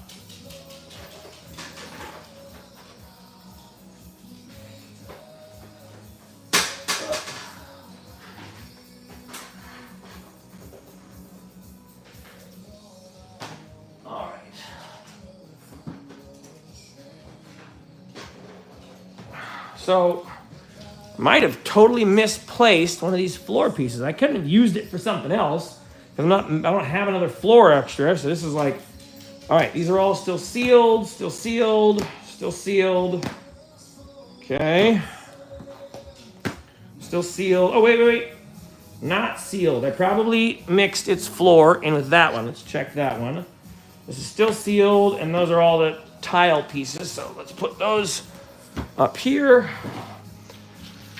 All right, let's check in here and see if we can find it. This is part of this set here. Also part of this same floor plan. Floor plan, okay, no, it's not in this one. All right, I seem to have misplaced a floor piece in my creating these things, huh? I don't know what to do with that. I guess I have a bunch more bits to make a custom building out of. Let's see. It's got to be this size. I don't see any other floor pieces that size. Nope. Well, I will start building something with it. And I guess if I find the floor piece later, I'll just build something else. I think that's one of the nice things about these. Like, yeah, I mean, I could get pretty intense with how to build these, but I kind of like, I like being able to be modular with them and, you know, just designing a building that I feel like having, you know. All right. Now I'm mixing up a bunch of these. All right, this would be top floor. I can at least build out the top floor for our building. Let me get the paper back out. Let's see. You have the talent. My stuff look like melted crayons. Despise building. Yeah. Okay. So, Oh well, I guess okay. Yeah. Sure. Fair enough. I suppose it's that I actually enjoy the building process. Maybe that's why it comes out okay. I kind of like building and painting stuff. I didn't think I would, but once I started doing it, I'm actually totally content just building and painting things. All right, I have misplaced a somewhat essential section of this building. I at least need this floor and this floor. And I don't know where I used it. Oh, maybe I stole it for this boat piece. Oh, let me see. Did I steal it? I don't think, no, I stole it from a different boat. Yeah, this one is not the same size. So no, I have a MDF sheet somewhere around here that I have lost track of. I'll have to find it later. All right. So I'm gonna leave this balcony section open for the bridges to go onto. So mainly I just want to connect this roof and a few of these walls. So let me find all the walls for this upper floor. Looks like the upper floor gets a doorway. The doorway is going to be going right there, it looks like. Is that correct? Yeah, it looks like the door goes right there. All right, so one door. And one back wall. Got it. One side wall. I need one more side wall. There we go, one side wall, okay? And then this is the roof for it. So let's go ahead and build the roof first. Okay, this one is gonna get 4 pieces that get tiered out. This one's like a little bit complex. It has like a cool multi-piece roof. All right. Where it has like, what is that? Like little arches that are kind of coming out from it to make these things stay up. All right, I need 2 more of these. That's probably the secret. To me, it was the tedium between me and a good match. Yeah, I can understand if you're building it just kind of as a means to an end. You know, and that's how I think that's how I initially started. Like when I first started playing Marvel Crisis Protocol, I was not trying to like build and paint. You know, I was like, I'm not about trying to enjoy this.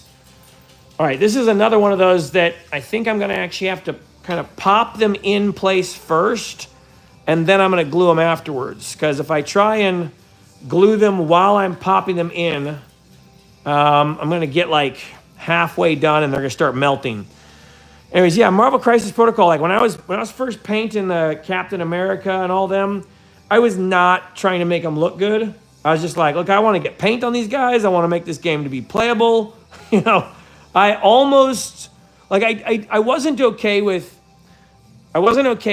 like playing with them as gray. I definitely wanted them painted, but I just didn't care about how well they were painted. And once I got the Hulk miniature, that was the first one I actually tried to make it look good while I was painting it. All right, we're gonna get this corner in first. This is the thing I was talking about. Like when I was trying to build these city things, these ones were complex with like this little meshing. These are kind of like that. They're a little, like they're more of a simplified version. The thing I learned to do was kind of just like, I don't apply the glue until I start getting them, like until I get them down all the way. So just kind of get this here and then try and get a couple of these pieces locked in. And once I start getting like this side locked in here, there we go, boom, that's in. Now it's easy. So I got this side in and this side in. It's gonna be a lot easier because otherwise like I'm fiddling with it. And if I'm trying to do all four at the same time, it's like exercise in frustration and futility. So boom, like now that's all set. This side went down a little bit too much, so I gotta kind of pop that back up because since they lock into place with each other, you have to actually get them to all go in at the same time. It's a little bit like fiddly, but once you get a pattern for it, it's pretty easy. So then I just kind of pop those in. Come on. And at the corners, it can get a little bit tricky because you don't want to force them. Yeah, because if you force them, you'll end up like splintering off some of the MDF, and then boom. Like you could actually play with it like this. This is in, right? Like that's not coming out. Like let me see if I can. That's not coming out. That's in there. But, okay, it was coming out just a tiny bit in one spot, but it would have to actually take work. So, now I just stick a bunch of this wood glue in here and I paint it into the edges. And what I do is I lift it up a little bit where it's starting to get the glue in.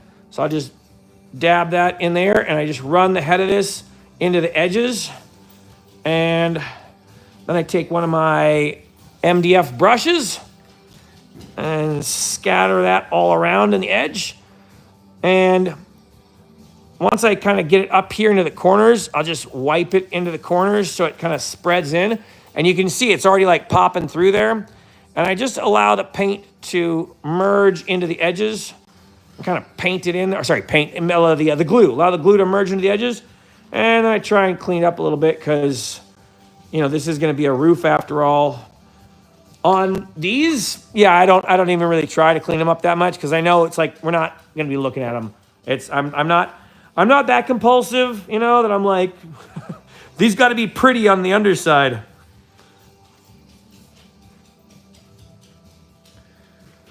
Let's see. Don't forget to say thanks to the kids for introducing you to the modeling hobby. No, that's fair. Well, actually, so see.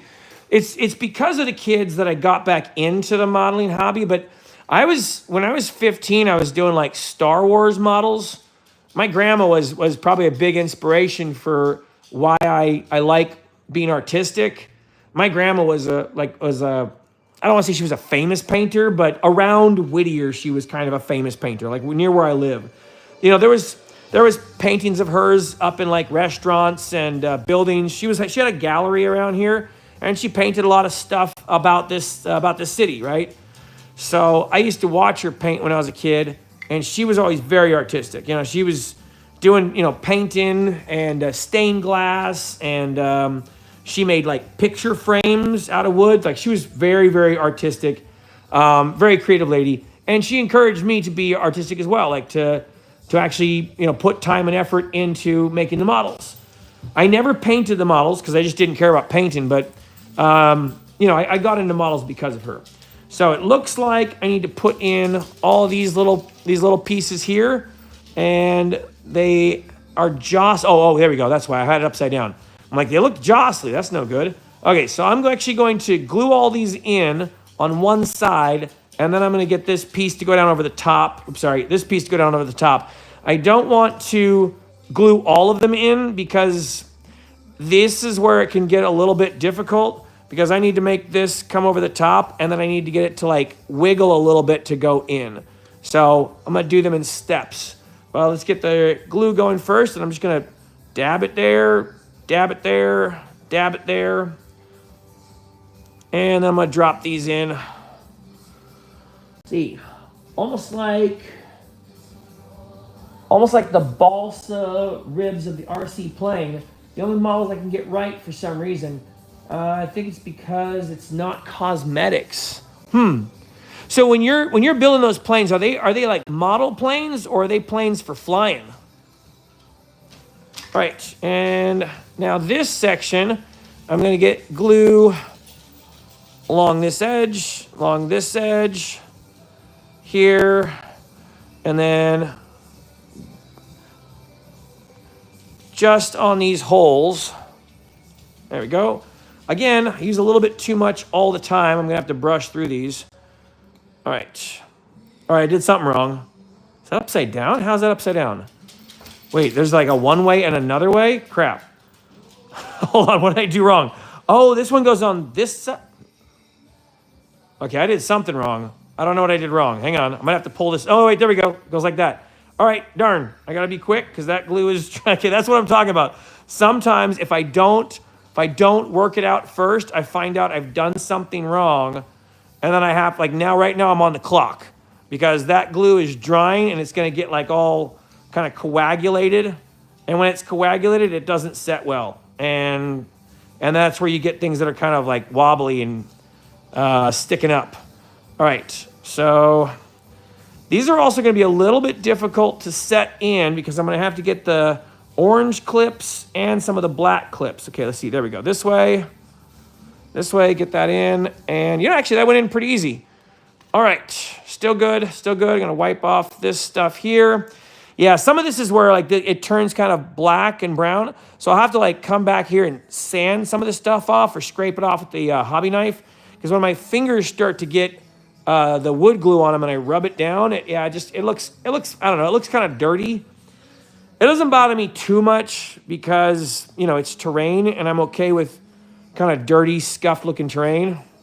Okay.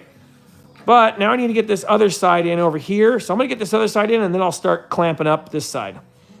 Actually, I'm going to try and get all four in before I clamp them up. So this one's in pretty secure right now. Let's brush up a little bit of this here.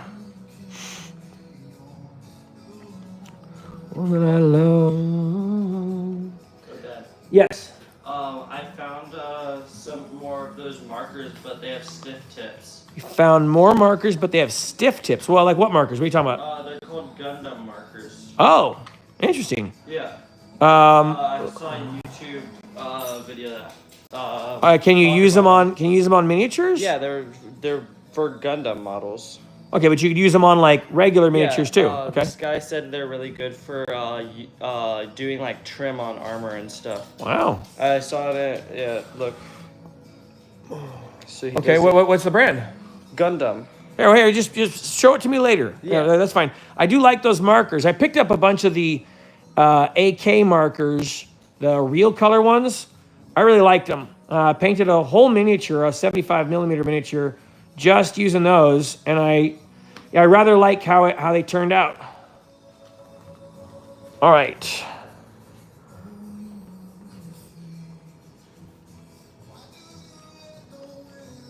And the waves distract you. You gonna read?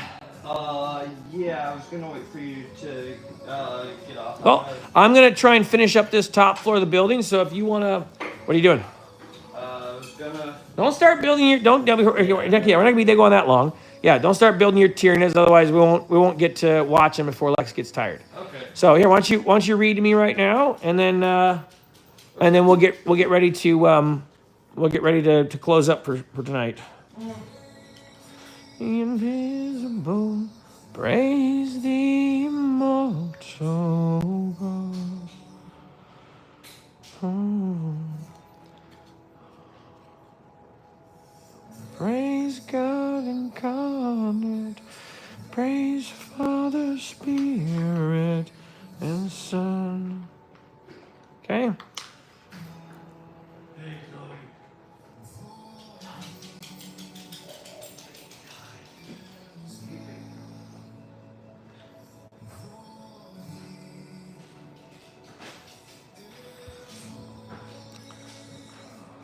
All right.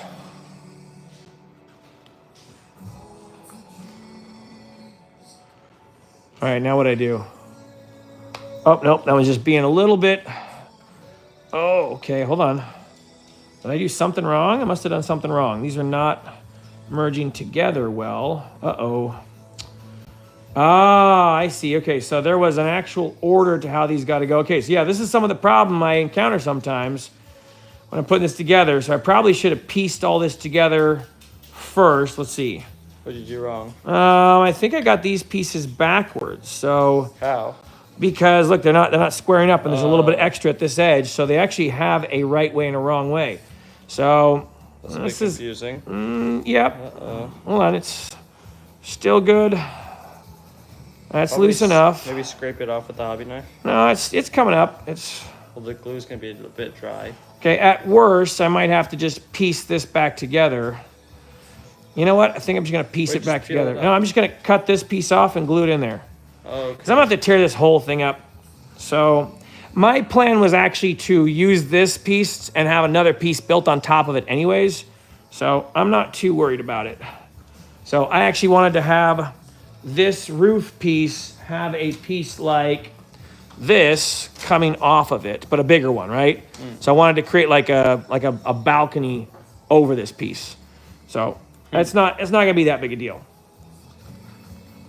I will make it work. Where's my hobby knife? Okay, so I'm probably gonna have to, yeah, I'm gonna have to take that down just on what, oh, okay, so that one's snug, but it's pushing it out a little bit. Okay, so let's get creative. That's gonna be too hard. All right, that'll work. Maybe.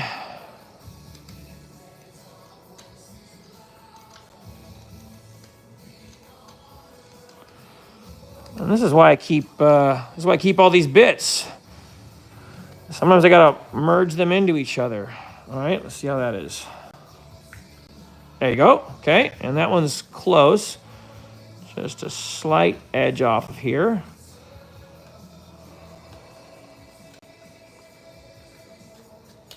So I build ones for flying, mostly balsa and film.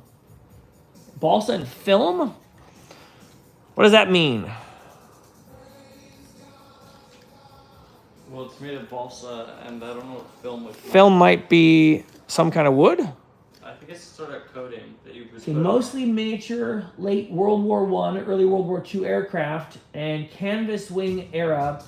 Oh, wow. Lends itself really well to balsa frame with plastic film skins. Oh, okay, interesting. Huh, that's cool. All right, let's get this one on here.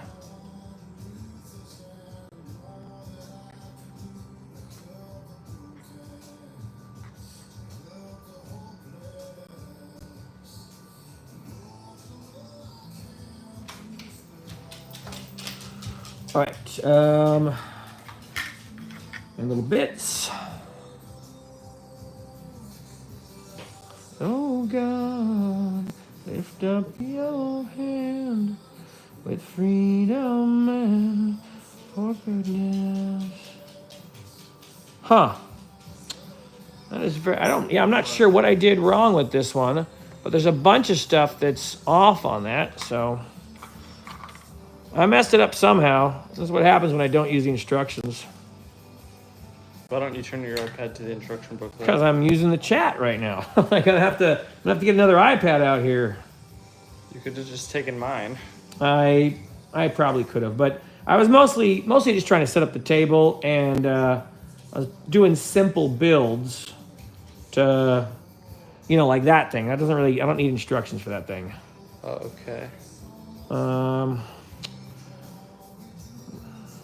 Oh, okay. So I guess those are short. I don't know why one side is a different length than the other side. It's confusing.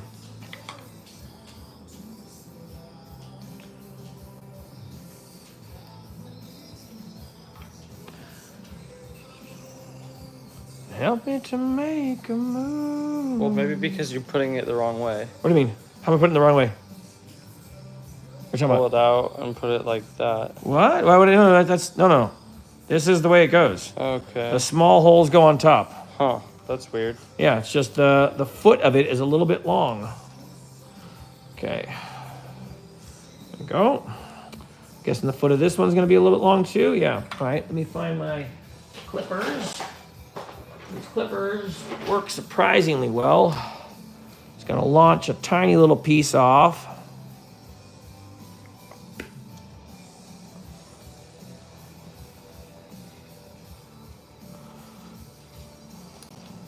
There we go.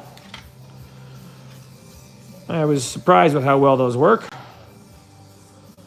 Okay.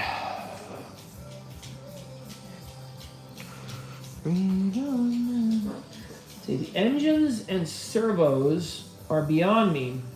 I have the shop do that part. Fly it once and then sell it cheap after I rebuild it. Interesting. I assume this is like a hobby you do, something you do for fun. Right, and this one goes right there. Okay, so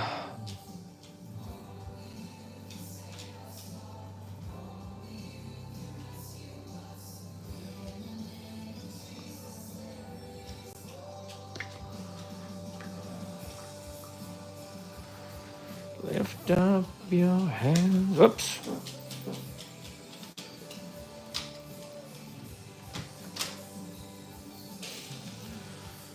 All right. Okay.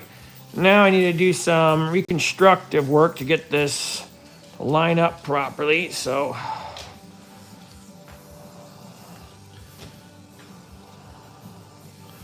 all right, this is not the cleanest build I've done.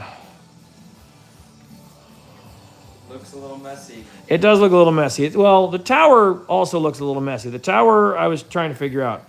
This one I actually don't know what I did wrong. But I will cover it well. Well, you could just use the little screws and clip them in there. Yeah, I will. Yeah. First, I'm going to clean up all the paint or the glue. Get that merged in there. Hey, you can here. Here. You can turn it down while the remote is here. You can turn it down a little bit, and you can read to me. What are we reading from? I'm gonna go back to. Did you finish all the Ecclesiastes? Yep. Okay. And you're going back to Chronicles or what? Yeah. Okay.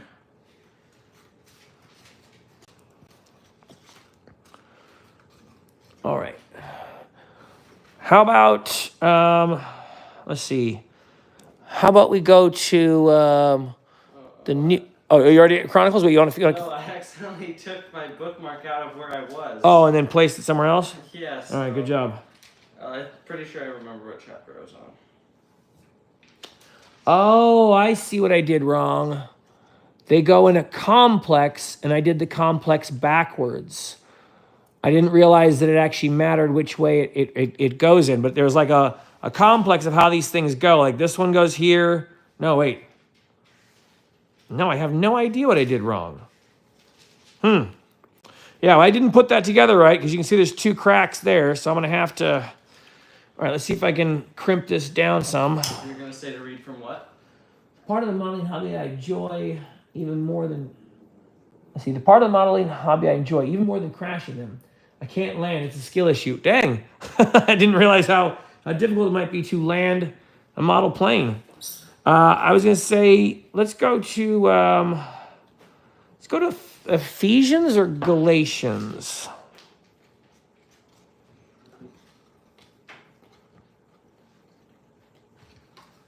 All right, I'm gonna crimp this part kind of hard just to get this place lined up. I'm at both of them right now. You're at Ephesians and Galatians. Just pick one.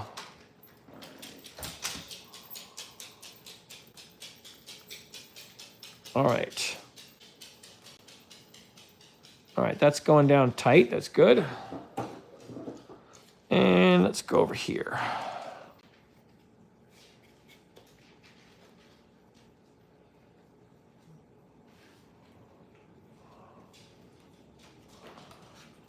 Okay. Whoa, the Galatians chapters are very short. All right, well, you can read me 2 chapters of Galatians then.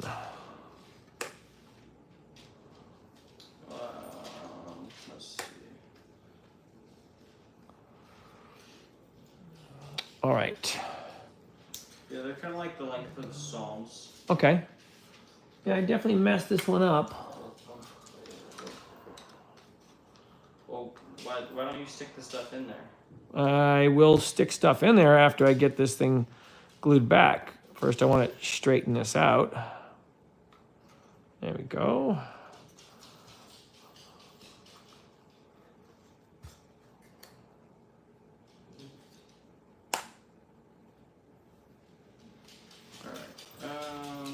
I'm not sure which one I'm going to read. Let's go with Ephesians. All right. All right.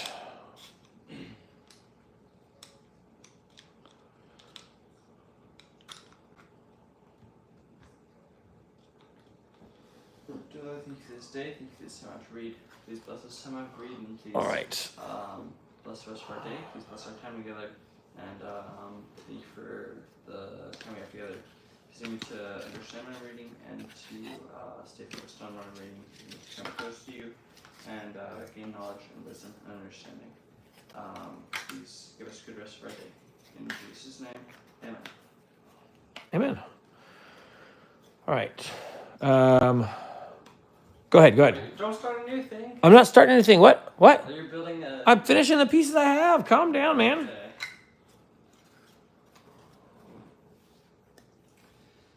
Ephesians 1, the blessings of redemption. Paul, an apostle of Christ Jesus, by the will of God, to the saints who are at Ephesus and who are faithful in Christ Jesus. Grace to you and peace from our God, from God our Father and the Lord Jesus Christ. Blessed be the God and Father of our Lord Jesus Christ, who has blessed us with every spiritual blessing in the heavenly places in Christ, just as he chose us in him before the foundation of the world, that we would be holy and blameless before him. In love, he predestined us to adoption as sons through Jesus Christ to himself, according to the kind intervention of his will, to the praise of the glory of his grace, which he freely bestowed on us in the beloved. In him we have redemption through his blood, the forgiveness of our trespasses according to the riches of his grace, which he lavished on us in all wisdom and insight. He made known to us the mystery of his will, according to his kind intervention. According to his kind intention, which he proposed in him, or purpose. I think. Purposed? You want Proposed. to... Okay, all right. You paying attention? Yes. Okay. Which he proposed in him, with a view to an administration suitable to the fullness of the times, that is, the summing up of all things in Christ, things in the heavens and things on the earth. In him also we have obtained an inheritance, having been predestined according to his purpose, who works all things after the counsel of his will, to the end that we who were the first to hope in Christ would be to the praise of his glory. In him you also, after listening to the message of truth, the gospel of your salvation, having also believed, you were sealed in him with the Holy Spirit of promise, who is given as a pledge of our inheritance, with a view to the redemption of God's own possession, to the praise of his glory. For this reason, I too, having heard of the faith in the Lord Jesus which exists among you, and your love for all the saints, do not cease giving thanks for you, while making mention of you in my prayers, that the God of our Lord Jesus Christ, the Father of glory, may give to you a spirit of wisdom and of revelation in the knowledge of him. I pray that the eyes of your heart may be enlightened, so that you will know what is the hope of his calling, what are the riches of the glory of his inheritance in the saints, and what in the surpassing greatness of his power toward us who believe. These are in accordance with the working of the strength of his might, which he brought about in Christ, when he raised him from the dead and seated him at his right hand in the heavenly places, far above all rule and authority and power and dominion, and every name that is named, not only in this age, but also in the one to come. And he put all things in subjection. Subjugation. No, I think mine says subjection. Oh, okay, never mind. Subjection under his feet, and gave him as head over all things to the church, which is his body, the fullness of him who fills all in all. If you have a badly warped piece, wipe it on both sides with a wet paper towel, clamp it between a pair of flat boards overnight. Oh, that's a clever idea. That Good makes job. sense. Yeah. All right, thanks, Nunya. What's his name? Nunya Damn Business. That's kind of funny. Yeah.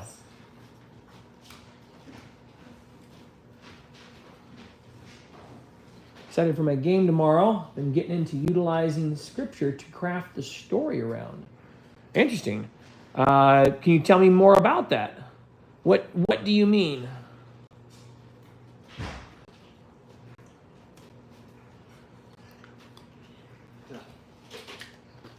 Yeah, what's up? Oh, I thought you were talking.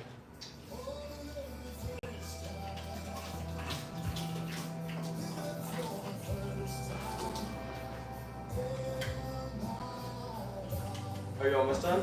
I am almost done, yes.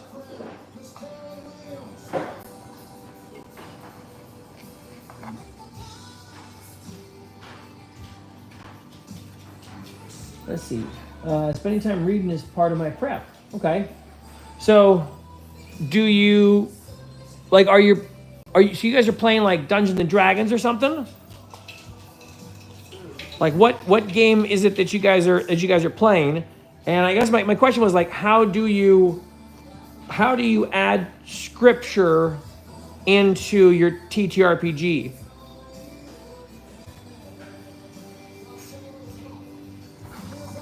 And I guess my follow-up question would be like, are you guys playing in a world like where in the world you're playing in, Christ died for the sins of the fantasy world or the characters or something, or fantasy for DC 20? Okay.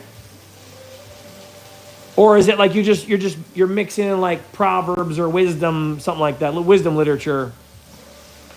All right, so sometimes I pop these windows out, and other times I just glue them on. Since I am still thinking I might paint them, I'm probably going to pop them out, because since I'm still thinking I might paint them, I'm going to pop them out, because that way I'll actually know where to put windows when I paint them. Otherwise, like, I got to paint the windows on.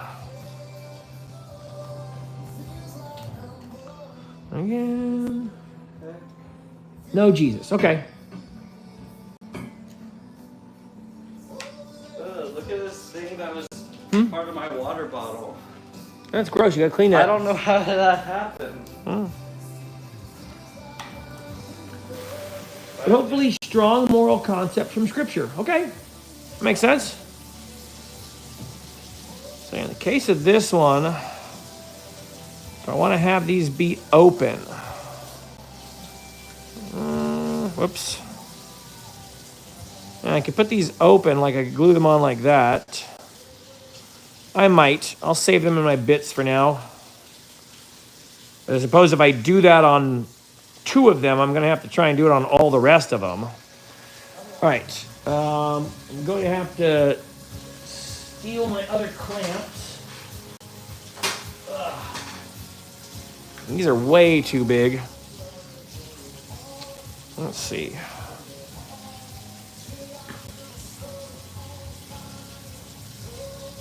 Okay, I'm almost ready to clamp this down. Right.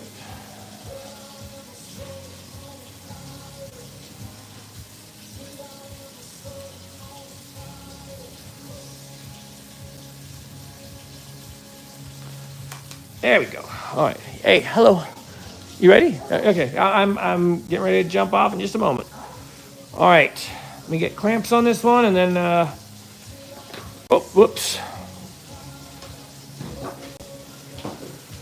Nameless. Yes, I agree. These are pretty awesome for D&D. We're using them in a tabletop RPG and a war game. I'm gonna go side to side first because this one's kind of popping out. Go right to the edge. There we go. All right. And I get them just tight enough that I can see the glue start seeping through.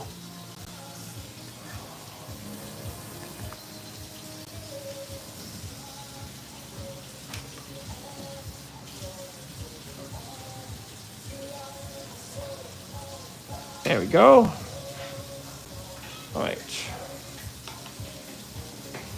And let me get one more. Nope, two more.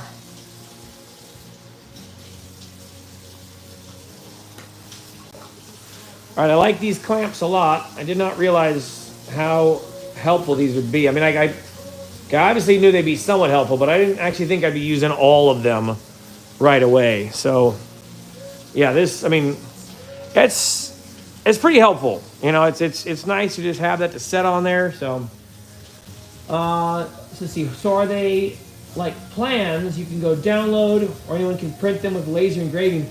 You know, I know that there are laser engraving plans you can get. These specifically are from a company called TTCombat. This is their Venetian set. So they have a bunch of different buildings in that aesthetic design. And they also have like boats. The boats are super complicated. Some of these buildings are complicated. Some of them you probably need to look at the instructions for. I messed up on this one here, but they're very easy to put together. But yeah, there might be ones that you can just download the plans for to put on your own laser engraving kit. I don't have a laser engraving kit, and my house is at least cramped enough that it would be difficult for me to get a laser engraving kit here. All right, I need my paintbrush, or my glue brush. Let's get some of that up, merge that in.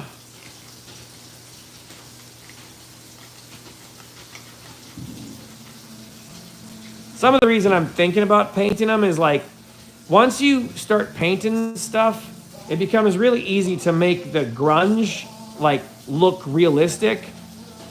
You know, like I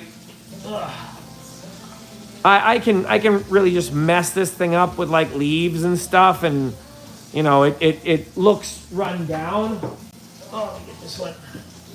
This one's I don't know, I have an easier time making stuff look messy and making it look like it's supposed to be messy, and you can kind of make it look, I don't know, realistic or something with messiness.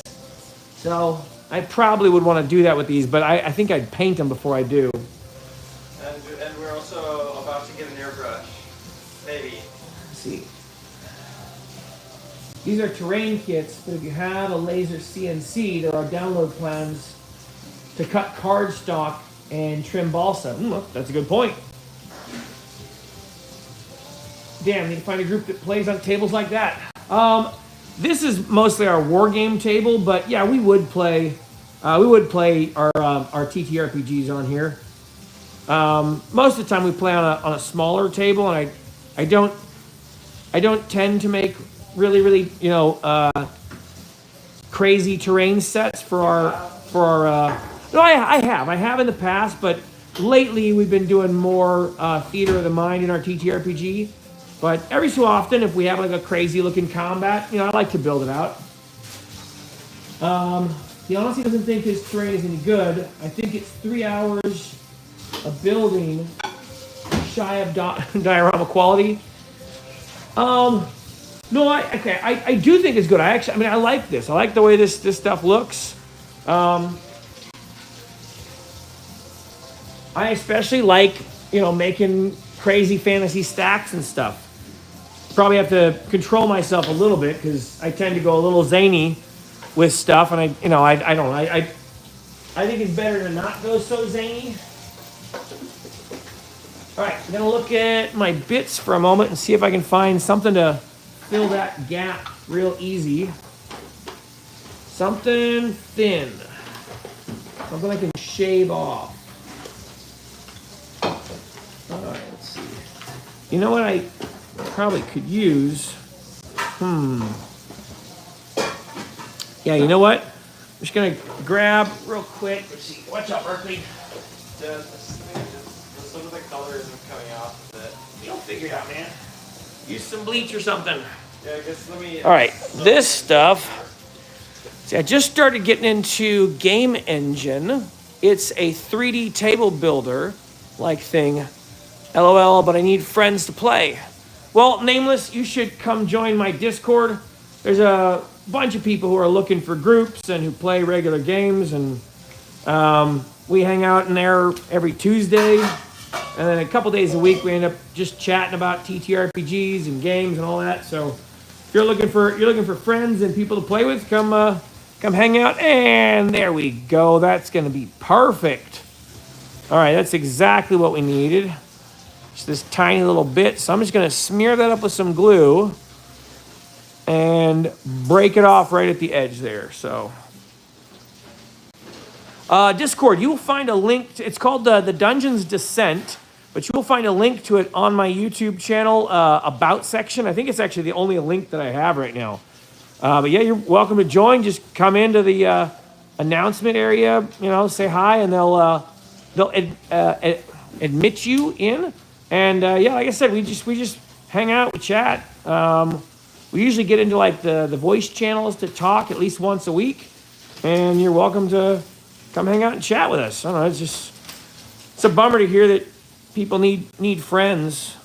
I've been there. That's difficult. All right, I'm gonna let that set, and I'm gonna look for another one. Let's see. That one is too thin. I think that one might work right there. It's a little bit thick. I don't really want to have to shave it down. That one's a little too short, too thick. You know what? I think that's going to work. Yep, that looks like it should work. It's going to be a little snug, but let's snap that off.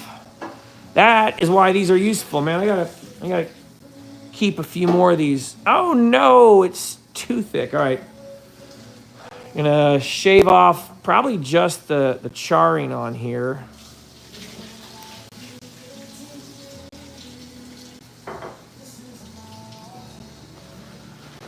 Dear God. Let's see. Okay, you found it. Perfect. Good. Quick wipe of either with putty spatula will fill those gaps easier than the shim. That's it. Okay, that's a good point. What would you use? What kind of putty would you use for that? Like just like drywall putty? You're right. That is what that's called. That's called shimming. I am shimming my terrain right now. It's also ends up being the way I end up cutting myself most of the time. Okay.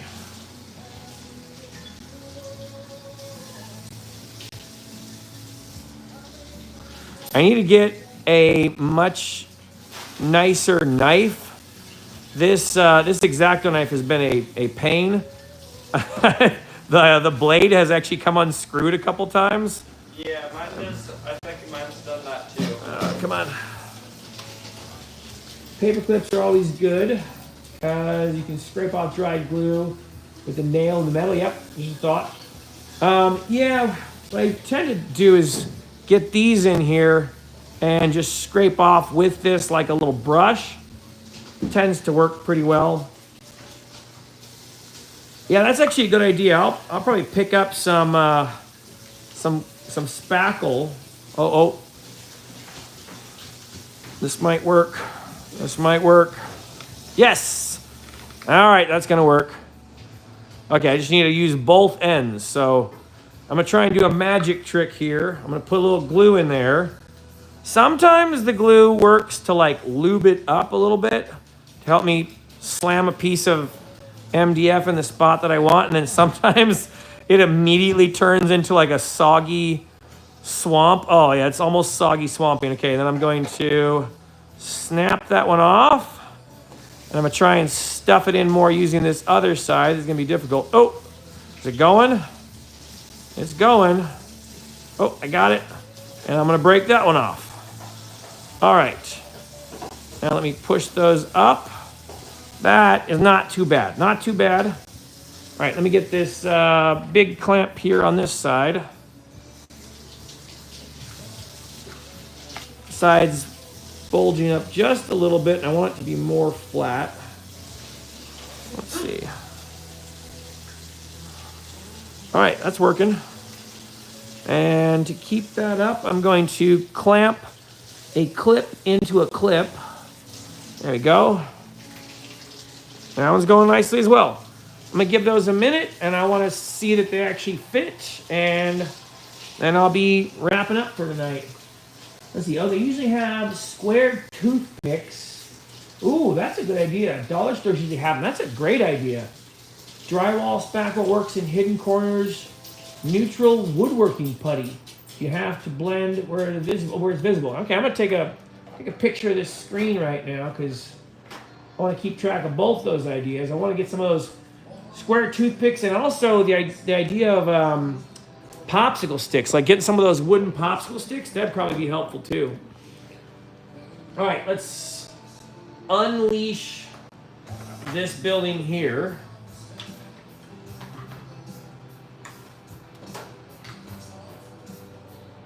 This is the vinegar, right? That is spray vinegar. Yeah. Alright, You cleaning something? I'm gonna soak my water bottle parts in vinegar. That's smart. All right, so I need to clamp the up and down on this one a little bit. Hoping it's not too late. Let's see if that. Oh, there we go. It's still good. Yeah, sometimes I'm clamping like the wide ways, and I need to clamp the up and down too. I'm definitely gonna have to look for more different types of like wood clamps, just to give myself more options, because sometimes I got to put like wood clamps around wood clamps, and that becomes difficult. Okay, that's still good. Yeah, fortunately the glue takes just long enough to dry. Whoops. Nope, we're going the other way.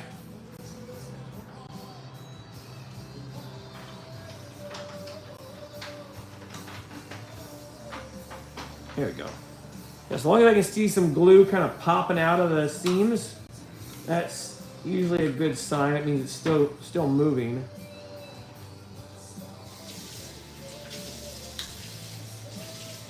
There we go. All right, that is not quite done. That's got to bake a little bit longer. All right, I'm gonna have to try and find the rest of this building's floor somewhere in here. But there we go. We're gonna. All right, let me tip this up. All right, we're gonna get ready to wrap up here. Thanks for hanging out with me and taking a look at the board. Hopefully, I can finish it out over this weekend and this week. Planning on picking up a few more sets of this stuff. The TTCombat company, I actually got a hold of them, and they agreed to give me a discount because there's a bunch of stairs and towers I want to pick up. So I'll be making that order. So I have a bunch more I want to make. The goal is to actually get this entire mat filled up and with bridges and catwalks and all sorts of different buildings and stuff. I want to make a really cool city. So anyways, we're gonna wrap it up there for tonight. Thanks for hanging out with us. God bless you. Have a good night. And if you haven't already and you're interested in joining the Discord, come join the Discord. Once again, we hang out on Tuesday nights and just have just chatting time where everyone gets to talk about TTRPGs. We also have like some hangout times during the week. So if you're looking for friends and you want to make friends who like tabletop RPGs and war games, come join our community. So God bless you. Have a good evening. God See if I bless missed you. anything. All right. All right. Have a good night.